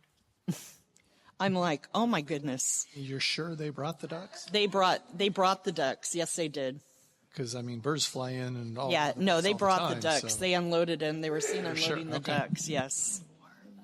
Because there were some sort of partners with the horses. They walk around with the horses, I guess. It's weird. But anyway, so basically, I cited in here about the rules of, you know, the 17.04 reminding them of their own rules for LA parks, as well as what clearly happened, why they didn't respond, and asking for an answer, detailing staff and parking security resources RAP has available. And this should be changed. I'm seeing this right now, 24, mistake, it should say 25. Please provide a reason why the current park ranger did not respond for almost 2 hours. What remedies are there to gaining access to regular checks for park rangers on weekends to mitigate situations in the park, such as animals, trains, Ferris wheels, alcohol, all which are not allowed? And then why would we would like to give the following recommendation: on weekends where no permits have been filed, provide appropriate staffing for weekend event monitoring for all parks in San Pedro, provide timely park ranger emergency response. And as a neighborhood council, we'd like to find ways to partner to devise, you know, it can be violent incident, you know, her taking pictures there could have turned, you know, the way that they acted, you know, and that's my biggest fear is approaching as a civilian to some of these people, you know, you just don't know what they're going to do. And it's not really safe.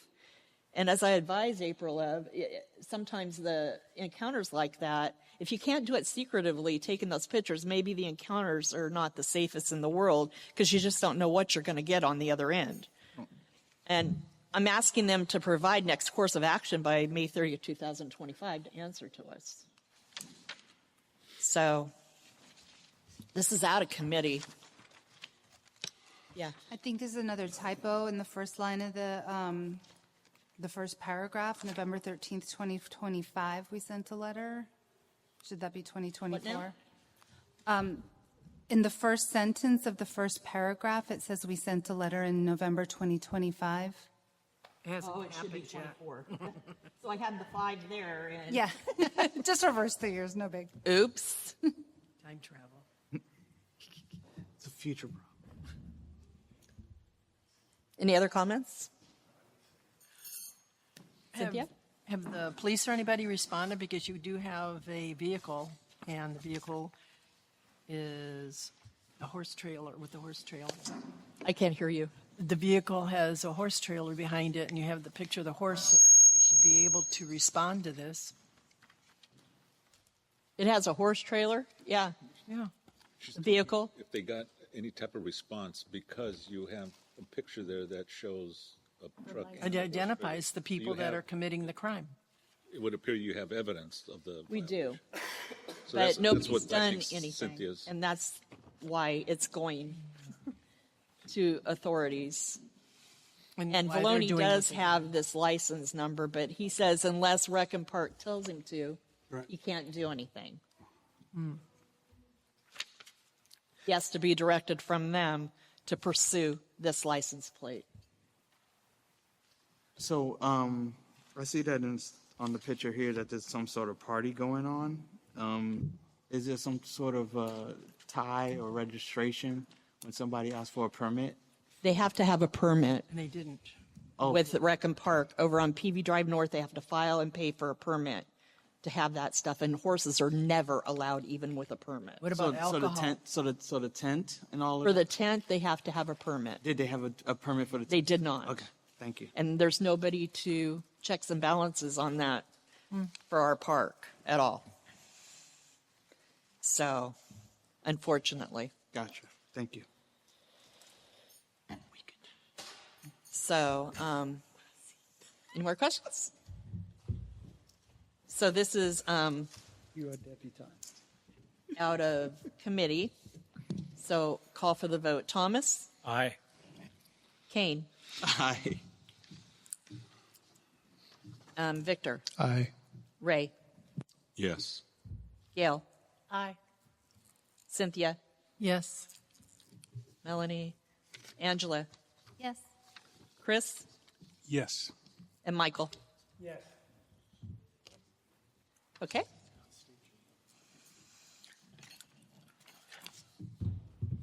I said yes. Oh, well, Melanie, yes.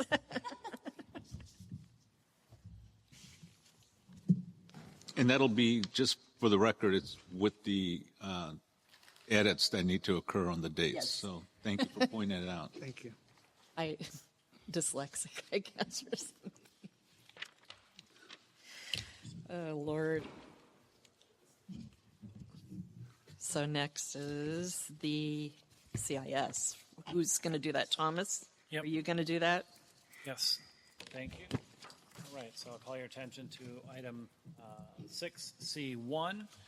This is a CIS, community impact statement in support of a motion made by our council member, Tim McCosker. The city starting a charter review process, and the council member's motion would direct the appropriate staff to drop language to be included in a charter amendment related to the port. Basically addresses two issues. First, the proposed charter amendment would institutionalize the PIP, that's the Port Access Improvement Program, making it a permanent part of the port's operations. Okay, it hasn't been permanent. It's been in place for many, many years. It's been very, very popular, and it's resulted in great improvements to our community, Wilmington and San Pedro. Two, it would change the port's leasing process to include an analysis of the economic impact of the proposed lease, including the impact on jobs. If the City Council approves this motion, it'll then go to the appropriate bodies to draw up language to be considered by the Charter Commission. Ultimately, the proposed changes to the charter will be voted on by the electorate. So our committee proposed to CIS to support this process. And you'll see that on page 19, and you'll see the council members' motion on pages 20 to 22. Now, I have been asked, there's been conversation amongst the leadership of our committee with McCosker's office, and we now have a better understanding of the intention. So once, seeing this is out of committee, I guess it's on the floor before us. But when recognized by the chair, I'd like to propose an amendment, and I have the language for the secretary to make it easier. Yeah. Okay.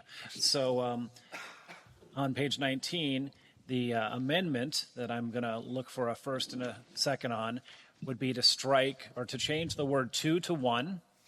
So it would read now, the Northwest San Pedro Neighborhood Council supports Council File 25-018 and makes one, and change suggestions to suggestion, singular, one suggestion regarding language, and then strike out all of one and begin where the parentheses after the two is, that the date of engagement of the council office be changed from March to no later than September.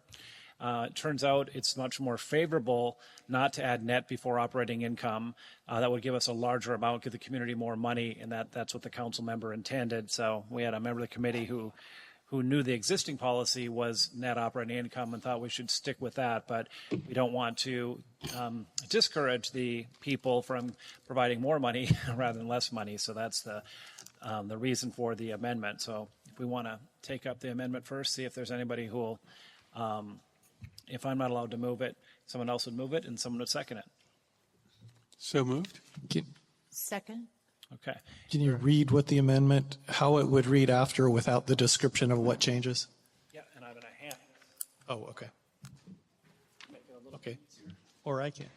I'll do that for the public as well. Oh, is it changed? The recording. So it would read, CIS in support of Council File 25-0118, PIP and Port Leasing Policy. The Northwest San Pedro Neighborhood Council supports Council File 25-018 and makes one suggestion regarding language, that the date of engagement of the council office be changed from March to no later than September. Any questions? If not, I'll just, Just hang I don't know, can somebody help me call for the vote? I don't have for the that. vote. What? I could just look around and start with Cynthia, Okay. or somebody else going to do the vote. Vicky, call for vote. Well, I gotta. Oh, yeah, give him time.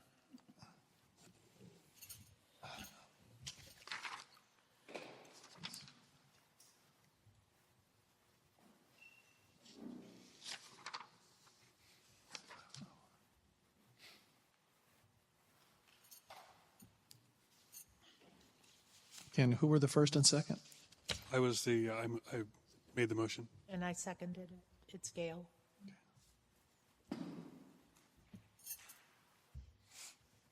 Okay, so this is on the amendment only. Gail Andrews, Yay. Vic Christensen, aye. Cynthia Gagne, Yes. Melanie LeBrecq, Yes. Kane Nicholas, Yes. Thomas Norman, Yes. Ray Regalado, Yes. Michael Signorelli, Angela Sumner, Yes. Chris Valle. Yes. Okay, it's 10 ayes. All right. With the amendment accepted, just speak to the rationale for the main ask. The reason that we want the support of each of you for changing the date from March to no later than September, having worked with the port the last 3 years, March is not enough time for us to have meaningful community input in the projects they have. We've learned that. I think our president's nodding his head. He's learned that. So we're excited, the council members, trying to push them to let us get input in September so we can act. They seem to be doing their planning and then just kind of listening to what we say and telling us what they want to do anyway. We think this will give us a meaningful ability to have community, whether it's San Pedro or Wilmington, direct the projects that we most prioritize and work with the force of the city council and these changes. Not that we've disliked all the projects, but I think it's always better to have more public input. So that's the rationale. Any questions about the CIS, the letter in support of the council members' file?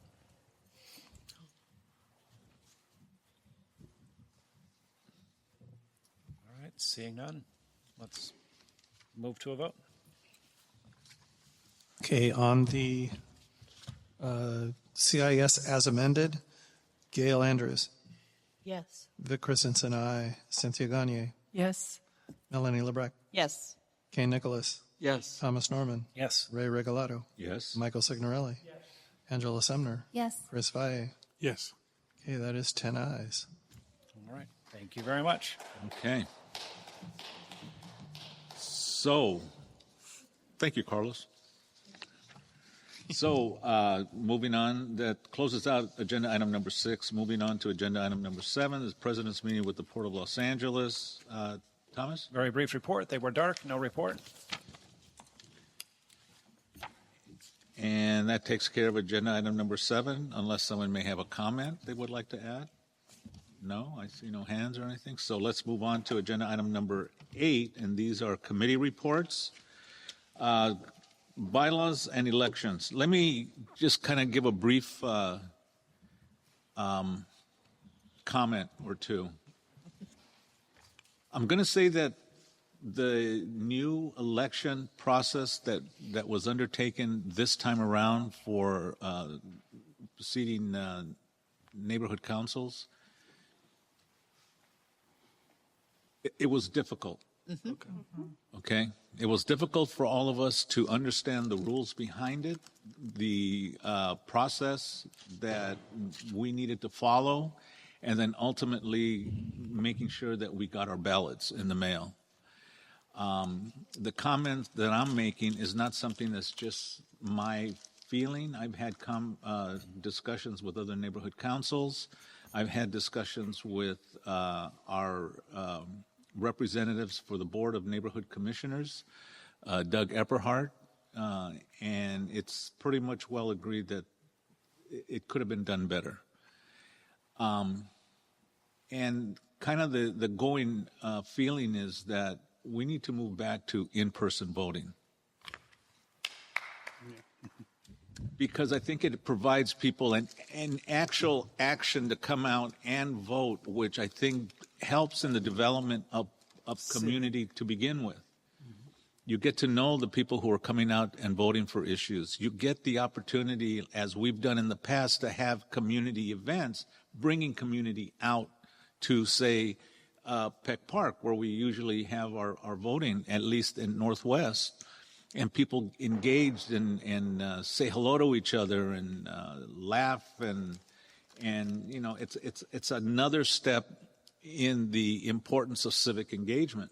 This is an important piece that we're doing here today, but it's those additional pieces that we really need to kind of avail ourselves to get out and come and visit with our neighbors, because sometimes we just don't have the time, you know, with taking care of our families, going to work, things like that. I mean, it's a vital, important piece, so that as community members, we have the opportunity to meet who our neighbors were. I mean, we made a comment earlier.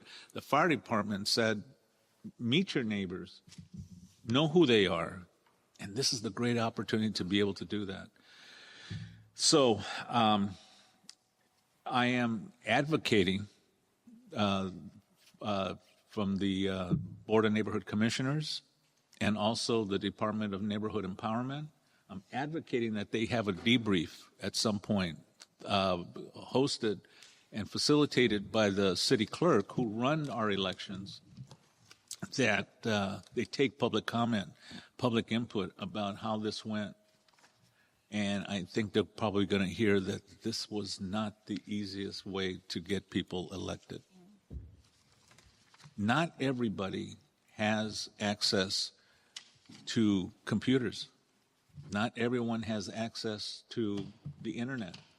Not everybody, even if they did, has the knowledge base of actually pursuing the process to get your ballot, hopefully in time. I will have to tell you that I had to have my ballot delivered to me the day before the ballots were due, so that I could vote, because there was a hiccup in the process on our part. I mean, not that we did something wrong. The people at the city clerk's office said they didn't find our registration, and I had to show them that here it is. We didn't. So they had to send a city employee to come out, knock on our door, Wow. and hand us our ballots. Wow. And he mentioned he had 8 other people he had to visit to hand them their ballots also. Wow. So if we're trying to save resources, I'm not sure that this is the best way to save resources. And if we want to develop community, I think there are better ways to develop community than stay at home and waiting for someone from the city to show up and say, here's your ballot, vote. Good night. They've just So anyway, I'm hoping that we could make sure that we let our Dunn know, Bonk know, the city clerk know that we need to get back to basics when it comes to voting. Because it's not just the act of the vote, it's the act of civic engagement and getting to know your members. Anyway, that's kind of my report. I'll take any comments, and we'll start with Thomas. Yeah, I wanted to thank you as our president for forcefully making that point. I agree, and we'll join you in that effort. I think today we got an email from one of those 3 entities kind of chastising us, I felt, saying that there was very low voter turnout, and to find out that at least 8 people had to have city officials go there. I didn't appreciate the tone of that, and want to make sure that they get clear in the message that I think they created more of the problems with the turnout than anything we're doing wrong in the neighborhood council. So thank you for the advocacy. I myself, I don't think the system was working correctly because Gwen informed me I was signed up in the wrong geographic area. I think I had to work with the system 2 or 3 times to get it right. So I know they can do better. Absolutely. I appreciate the input. Chris. Thanks. Yeah, this was, I'm going to say, doubly frustrating because I've been on the board long enough to have been through a few election cycles, and this is the 3rd time we've had a radically different election than the previous, where the first one I participated in, we were here. We had election workers. We had, a real big boy election, and it was expensive. It was time consuming, but was done properly. We had good turnout. We had more than dozens of people participating in it.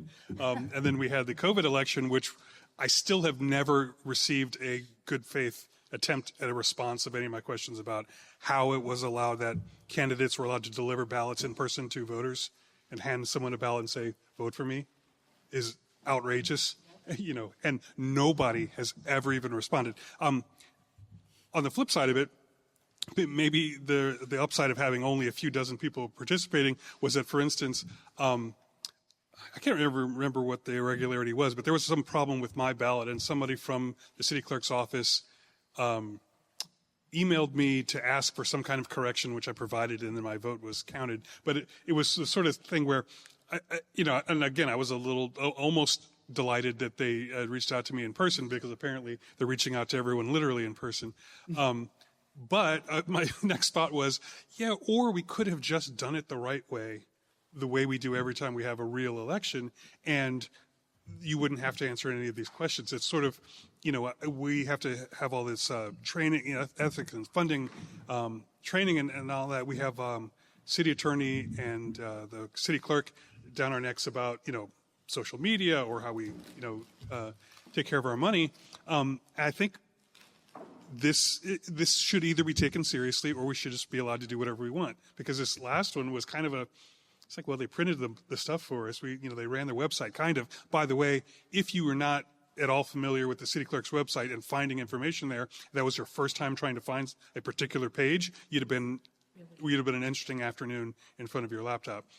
So I feel like they kind of need to follow through, since they're requiring us to meet a reasonable standard for a volunteer group, that getting this kind of, I'm going to be harsh and call it Mickey Mouse, it felt like the easiest way for them to run an election, and not one that actually served us, and not one that sort of demonstrated that they took this seriously at all. So there was a little kind of, I think we could raise the bar without, spending all the money. Melanie. What I get really tired of, and the thing is, the last 3 elections that we've had here, it seems like the harbor area, Region 12, is always the red step-haired child, all the time, the way that, we were the last one for elections last time, and they gave us it was all messed up, and nobody got ballots, and then they were letting people run around, hand them out. And the time before, when it was in person, they misprinted all of our ballots. Remember that? And it's like they weren't printed right, and it was a big mess, and Diana was on the phone calling people at city clerk's office trying to get things fixed, and it was a total nightmare. And now this time, it's like a mess, and we were the first to go and all this, and then things weren't mailed out right. My neighbor was telling me he was one of them that got it delivered because they didn't get their ballots in the mail either, and I had to make a contact to get somebody to bring one out. And you shouldn't have to do this. We should just have normal ballots like regular elections do, and have a voting place just like regular elections, and come and vote at the voting polls and vote. We shouldn't have to mail stuff in like this and stuff. It's stupid. Unless somebody opts in, like regular voting, to have a mail-in ballot. Okay. Angela, I saw yours first. Mine's quick. I just really wanted to piggyback on what Chris said. The process of requesting the ballot for someone who is new to the website was just unbelievable. And I think most of you know my sister and her husband live with us now because they were displaced from the landslide. And I don't even think either of them ever followed through with the whole process. It was just too much. It's too much to ask of someone who wants to cast a vote. Yeah. Yep. Vic? While I agree there should be an in-person way to vote, they should not eliminate the mail-in for those who choose to use it. There should be both. It should basically be a hybrid. Yep.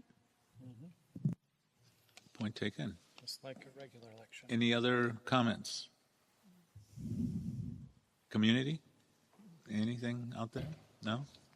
Okay. Move on to the executive committee. There was a question in. Oh, there was. I'm sorry.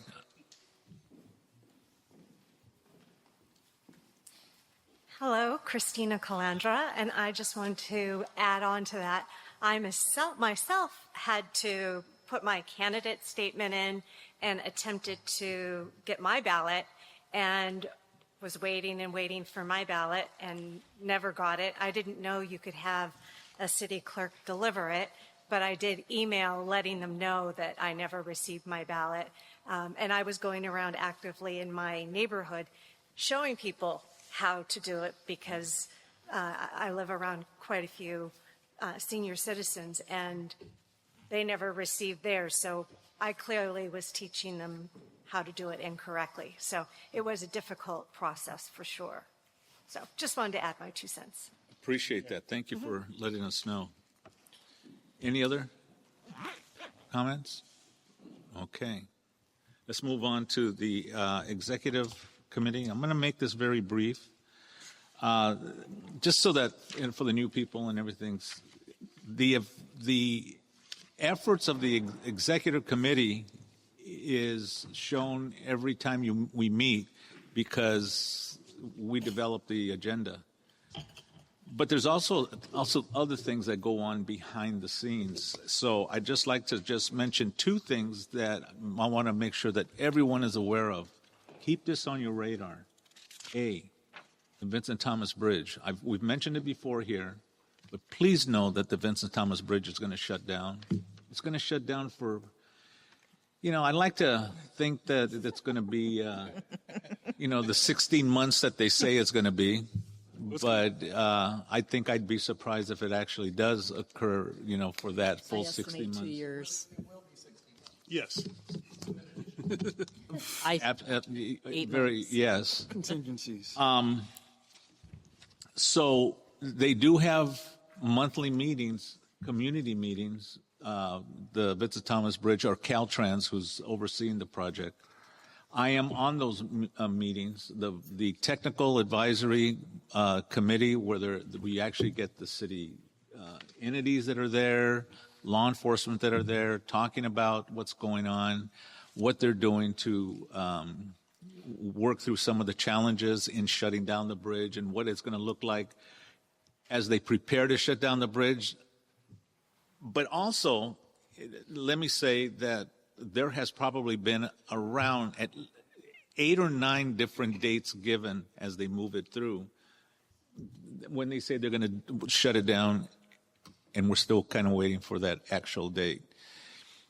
Here's something I'll clue you in on. When you start seeing them put, I'll call it scaffolding, but there's going to be some kind of ironwork that's going to prevent pieces of the bridge falling in the water when they're actually doing it. So there's going to be ironwork to be that safety factor with elevators so that you can get the workers up and down the bridge. So when you start seeing that happen, you see all this ironwork being put into place, then you know that it's actually going to start soon. The diaper. Yeah. So just be aware of that. And here's the other thing that we really need to be aware of. Phillips 66 is shutting down. Phillips 66 is shutting down. It's a major refinery. They're shutting down, thank you. They're shutting down their Carson location and also their Wilmington location, of which much of their Wilmington location actually lies within the borders of Northwest San Pedro. Go up Gaffey and you'll see all the nice, ironwork and stuff that's on our right on the west side of Gaffey. So all that's going to be shut down, and I am advocating for a community advisory committee, and I said it here when they were here giving us the presentation, that we also need a community advisory committee so that there is conversation going on between Phillips 66 and the community. So I'm also kind of advocating on that on behalf of our community to be able to do that. Yes, ma'am. Ray, I was unable to go to the first Thursday where Phillips was at Sirens. Right. and I really wanted to go. Did anybody attend that meeting? Because that felt like a community outreach. Well, that is something that we're also advocating for, and I'm glad they're doing it. I don't think they've gone yet. Yeah, it hasn't happened yet. I'm They gonna haven't report on gone that. yet. I'm It's gonna in give you the May. date. You haven't missed it. Okay, I haven't. You haven't missed it. It's not until May. But they are going out there just kind of informally. Right. And they're coming to every planning and land use meeting and also every public safety meeting. So, but getting out there and engaging community who don't come to these meetings, because there's a lot of people who still are not aware that this is going to happen. I agree. And it's going to be extremely important for our community to make sure that it's done right.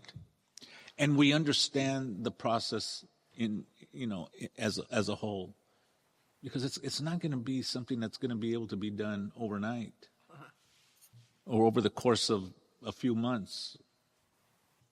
To me, it's my opinion, I see that as a year-plus project. And then what are they going to do with the land after it's decommissioned? That's the scary part, too. Anyway, more to come as we get closer to that date. So, and I'm going to try to make sure that they come out to the neighborhood council and give us updates also. I think that's really important. Because between Wilmington and ourselves, the Wilmington plant is going to be something that we're going to have to be real careful and aware of. That's real impactful to our community and our families and things like that. So more to come on that. Anyway, I'll just stop right there. And if you have a comment or something, but there'll be plenty of opportunity for comment, and be engaged and be knowledgeable of this stuff so that you can be right there in the middle of it. Because it's, in my opinion, it's scary. Okay, moving on to Budget and Finance Committee. Melanie? Okay, basically, what we covered tonight was basically the report. The only thing I want to add to this is we will be doing the grants on Wednesday, the 7th of May. That will be our budget and finance meeting. It will be in person here. Generally, anybody in the board, stakeholders can come if you want and be part of the selection process and vetting process. As long as you aren't on one of the applicant grant programs, people that are applying for a grant, then you're more than welcome. People will probably be attending that are applying for the grant, trying to pitch their grant at that meeting. And so you can hear some of it. But what basically we do is I print out all the grants, and we sit as a group, and I give a checkoff list to everybody, and they look at them and vet them and see which ones and categorize them on how you think that funds should be distributed. And then we tally them all up, and we take a vote, and then we bring it to the board for the board meeting. And that seems to be the way that it's worked the best so far, that everybody gets an input, everybody gets to have a vote kind of in it, involved in the process. So that's the update for that. As far as budget advocates, and again, it will be here at Peck Park, that meeting. Quick clarification. When you mean here, it is not here in this room. Right, no, it's in the computer lab room. Right. Because I could see people showing up here. It's like, where'd they go? And I'm calendaring it right now. What time does it start? 5:30. Thank you. As far as budget advocates go, everybody got an email of like the white paper that went out. That white paper is what we work on every year. We meet with departments, discuss their budget, we break up in little committees, and each little group writes their report based on the budget that the department has. And after hearing their spiel and going through them talking about their budget, we as budget advocates make recommendations of what we recommend after vetting them out of what we think should be done with their budget, and advocate a lot of times or not advocate for things that they're asking for. And that's where the white paper comes from. Each year, each budget advocate takes and has a couple of departments that they do. Sometimes some budget advocates do more than one or two. They do 3, 4, or 5. It's a lot, especially when you're writing reports and meeting with them, et cetera, et cetera. And sometimes you end up like I did with emergency preparedness, the emergency management team, where it became frustrating because you call and you write and you call and you call and they won't give you a meeting. And it's like, okay, so escalate it to somebody higher than me and let them call, and they get no response. So the commissioner, Lynn Schaefer, called. He got no response. And so they aren't in the white paper this time because they wouldn't give us a meeting, which is a bummer. But that's the work of what the budget advocates do. We have 2 budget reps from our neighborhood council. One is usually the treasurer and then one other person. And those are the people that are eligible to be budget advocates and elected as budget advocates. Thomas Norman is also a budget advocate. And then Adrian is one also for Central. June 21st is going to be Budget Day. That's a day that everyone can go to learn about the budget of the city. It's an all-day thing that's at City Hall. So keep that kind of earmarked on your calendar. And that's it. Okay, public safety?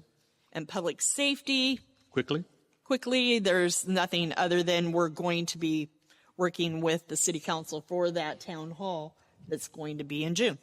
Okay. Great. Youth and outreach. 2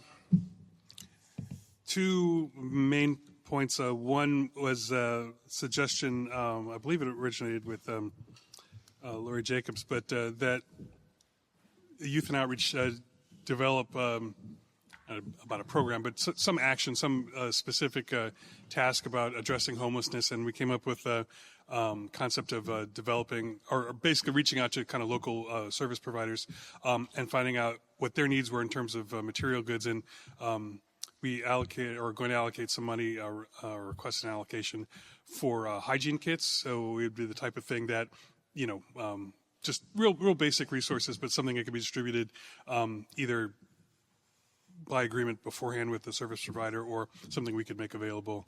That we just make it known that we have in stock. The other was I'm trying to refresh my memory. Basically support of a return to the previous age limitations for our youth seat, that we would like to have a wider age range so that a youth board member could remain for a longer period of time, hopefully benefiting from our institutional knowledge, building their own experience and that sort of thing, and allowing them to be more effective. And then also, and this would also extend the upper age range so that someone who's attending college locally or is already working wouldn't necessarily be locked out, and hopefully expanding our reach into younger age demographics. Again, if we look around our room, we're all well over our 20s, so we want to try and, if and when we find somebody in that age range who's motivated to participate, that we don't just kick them out because they turned 19, that if they are doing that work, that we allow them to continue to do so. And that's, something we've been very lucky to have some good youth board members, but we would like to be able to keep them longer if they wanted to stay. Okay, great, thank you. Community issues, both Dan and John are not here, so we'll hold off on any updates for next month. Planning and land use and port committee, Thomas? Yep, I have 5 items. I'll try to go through them fairly quickly. but not too quickly in case there are questions for those not familiar. The first we wanted to highlight is the JEDI zone, and JEDI, it's not a Star Wars term, it stands for Jobs and Economic Development Incentive Zone, was approved in the San Pedro area for the Pacific Avenue. If you've driven down there, you could see it looks like an area that could use some of the benefits of a JEDI zone. What are those benefits, you might ask? Well, it allows business in that area to get easier access to capital, assistance with complying with city rules and regulations, which can be quite onerous, permit fee reductions for their projects, because those also can slow down job creation, employer connection to help people in the area find jobs with those businesses, a facade improvement program, which I know they're very excited there. I think we'd like to see some of those building faces improved, some microloan fee and interest reduction, and just dedicated support from the city. So that area is Pacific from 1st to 14th if you're interested. Secondly, was asked by Dana to report the North Gaffey Street project. The construction's actually begun, so we're excited about that. Two of these have already been referenced in terms of the president talking about, and I see interest to my right here on Phillips 66. So if you're interested in participating and getting to know folks, I've gotten to know Heather Crossman, who shared her number. So if you have concerns or ideas, her number is 310-692-4759. She's Point. If you really can't get through to her, Rafael Garcia has also given me a number you could share, but contact me for that. They're going to be sending teams to First Thursday, the first of which I think falls on the 1st of May from 5:30 to 8:30 outside of Sirens. So I think that's what you're referencing. I don't think I missed a meeting. I think that will be a meeting where they're going to be just open to get ideas for the public, because they have not all the space, but a good amount of space is going to be developed. And they want to hear ideas from a Top Golf to a laundromat to restaurants. People have had lots of ideas. People had ideas on improving the streets in the area. So come with all your ideas. They're to listen. First Thursday outside of Sirens. And then the planning and land use committees are going to have a special meeting. So I wanted to call for those, especially neighborhood council members, you might want to attend this. I would encourage you to attend this because we're going to be able to get a little bit more in depth in a group conversation. That's Wednesday, May 7th. We're having a special planning and land use meeting focused on Phillips 66 to gather input, share ideas, and sometimes we can get the reaction that would cost too much or it's not zoned for that. But I think we can have a really more directed conversation once we collect a lot of input. And then the fifth one just came while I was there, while I was on my iPad. So I know there's a member here interested in sailing and trying to steal the Olympic sailing venue from Long Beach. So the details on that, our council member wants us all to know that he has created a council file, which is, for those interested, 15-0989-S44. And I'll just briefly, it's a very short one, read it. They moved the matter of communication from the city admin officer to the chief legislative analyst to,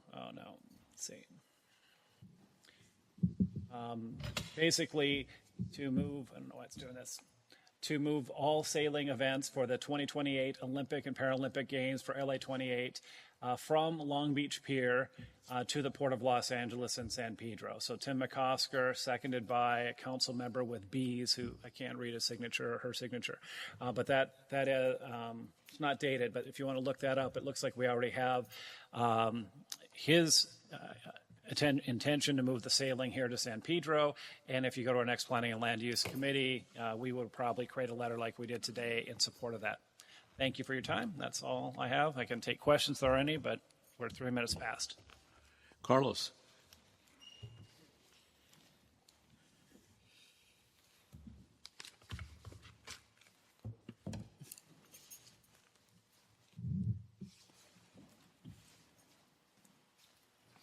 Well, first of all, it's good to see some old friends and to see the hardworking activity that's going on in our neighborhood council. It's heartwarming. And I remember that some of the old hands are not here anymore, but the tradition remains. Ray and Melanie and the others who've been here, and Gwen, who've been here a long time, have kept that tradition alive.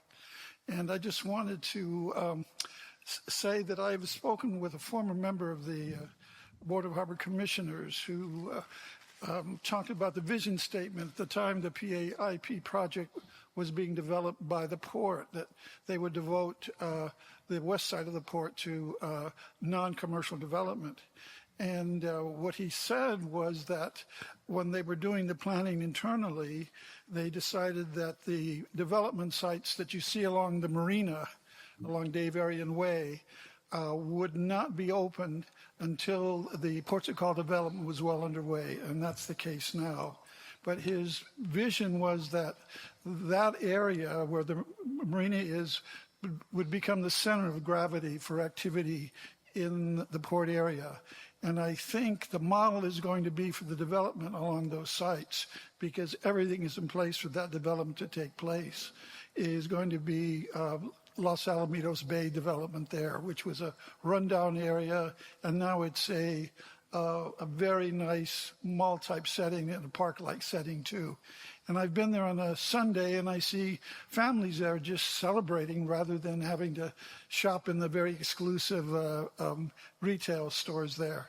And the other thing is I really appreciate the efforts that you've just made to get more involved in the process with the port, where we can have significant input prior rather than just after the fact, commenting on what we see developing.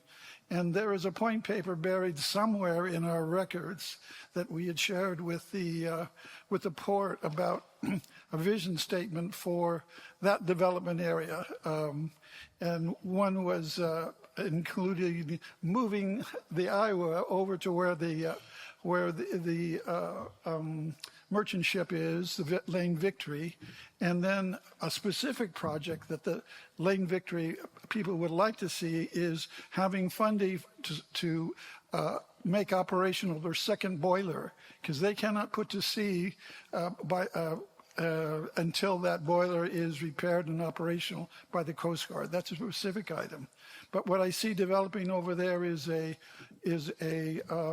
new terminal out at Kaiser Point, and it was several years ago where the port put out feelers to the community to see what their interest was, and it's going to be developed now. I think it's going to start.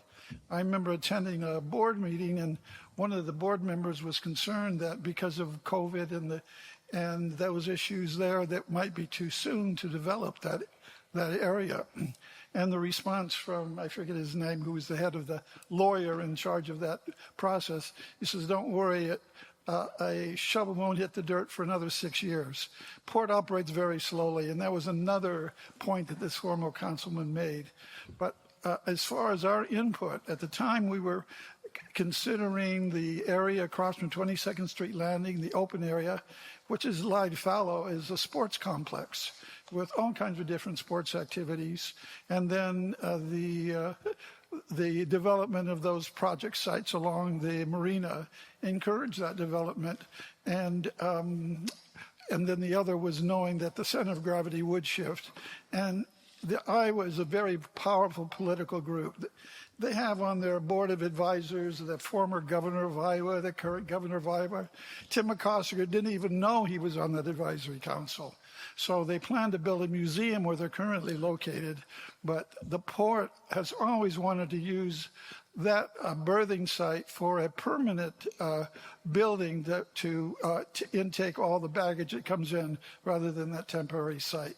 But they've been deferential to the Iowa committee, but I think we could have some input into that just from an objective perspective that has no other interest than the development of the port and that area. So thanks again, and it's lovely to see all my old friends here and to see the work that continues. Thank you, Carlos. Okay. Appreciate it. Okay. Next item, Environment and Sustainability Committee. Gwen is not here today, so we'll bypass that. And the last item under this agenda item would be No Christensen news. Science Center. No news. No report. Okay. We'll move on to the next item, and that is our liaison reports. Angela, you still... I have a new volunteer to take over the animal liaison position. So I don't know how we get that ball rolling, but Christina has All right, expressed Christina. an interest in reviving the liaison report. Good. So if it needs to go to the executive, I don't know how that works. You take it from there. Okay, great. Thank you for that. LADWP, Dan Dixon, not here. I don't think anyone else has anything. Public Works, Chris. No. LA Film Liaison, Cynthia. No report. No report.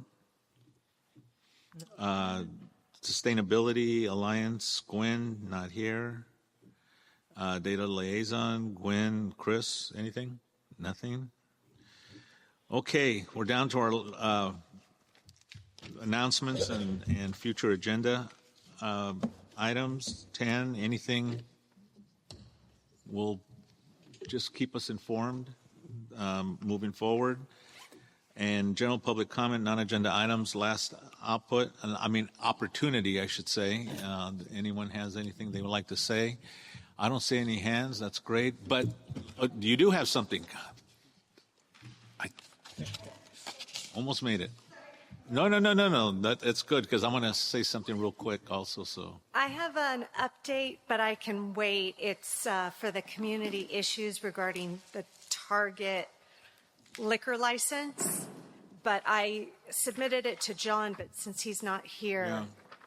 Do we you have wanna time for next month? we can put it for next month. Okay. Just to let you know, no worries. There's Good. no vote that's coming, and the lady actually would like to come down from San Francisco. So that's all being worked out. I think it's really important. I think that's something that people may want. Yeah. Yeah, but we've got plenty of time. Are they doing it or trying to, or is it? They're trying, but what was seen on the Target door, displayed on the Target door apparently in January, that was the starting of the state process. Now they're going to start with the city process. So that was just the precursor to what they're doing. So, but it's a long story, and there's great. a representative that would like to come down in June, potentially, or July, to discuss it Terrific. in our meeting. Thank you. Appreciate it. Okay, and I'm going to say one thing. Remember this. Thomas brought it up, but remember, believe it or not, San Pedro had the highest number of incidents in the city of Los Angeles of hate. And so keep that in mind. Even though this is a limited focus or effort, 211 is always there to take your report on any hate incident and or hate crime. And I'm going to tell you, if it's not reported, it didn't happen. Plain and simple. So you have to take the time to report it. And 211 is your opportunity to do it. If it's an egregious hate crime, there are resources out there to help kind of get you through it. But just keep that in mind. 211, LA versus hate. Thank you for listening. Without objections, I'd like to adjourn this meeting. It's, let me see, a little late. 8:42. Thank you all for being here. Thank you so much for your participation, and we'll see you next month. The little one's tired. What's that? I think so too. I know. It's a high bar. Yeah, that's true. Peter doing not down here.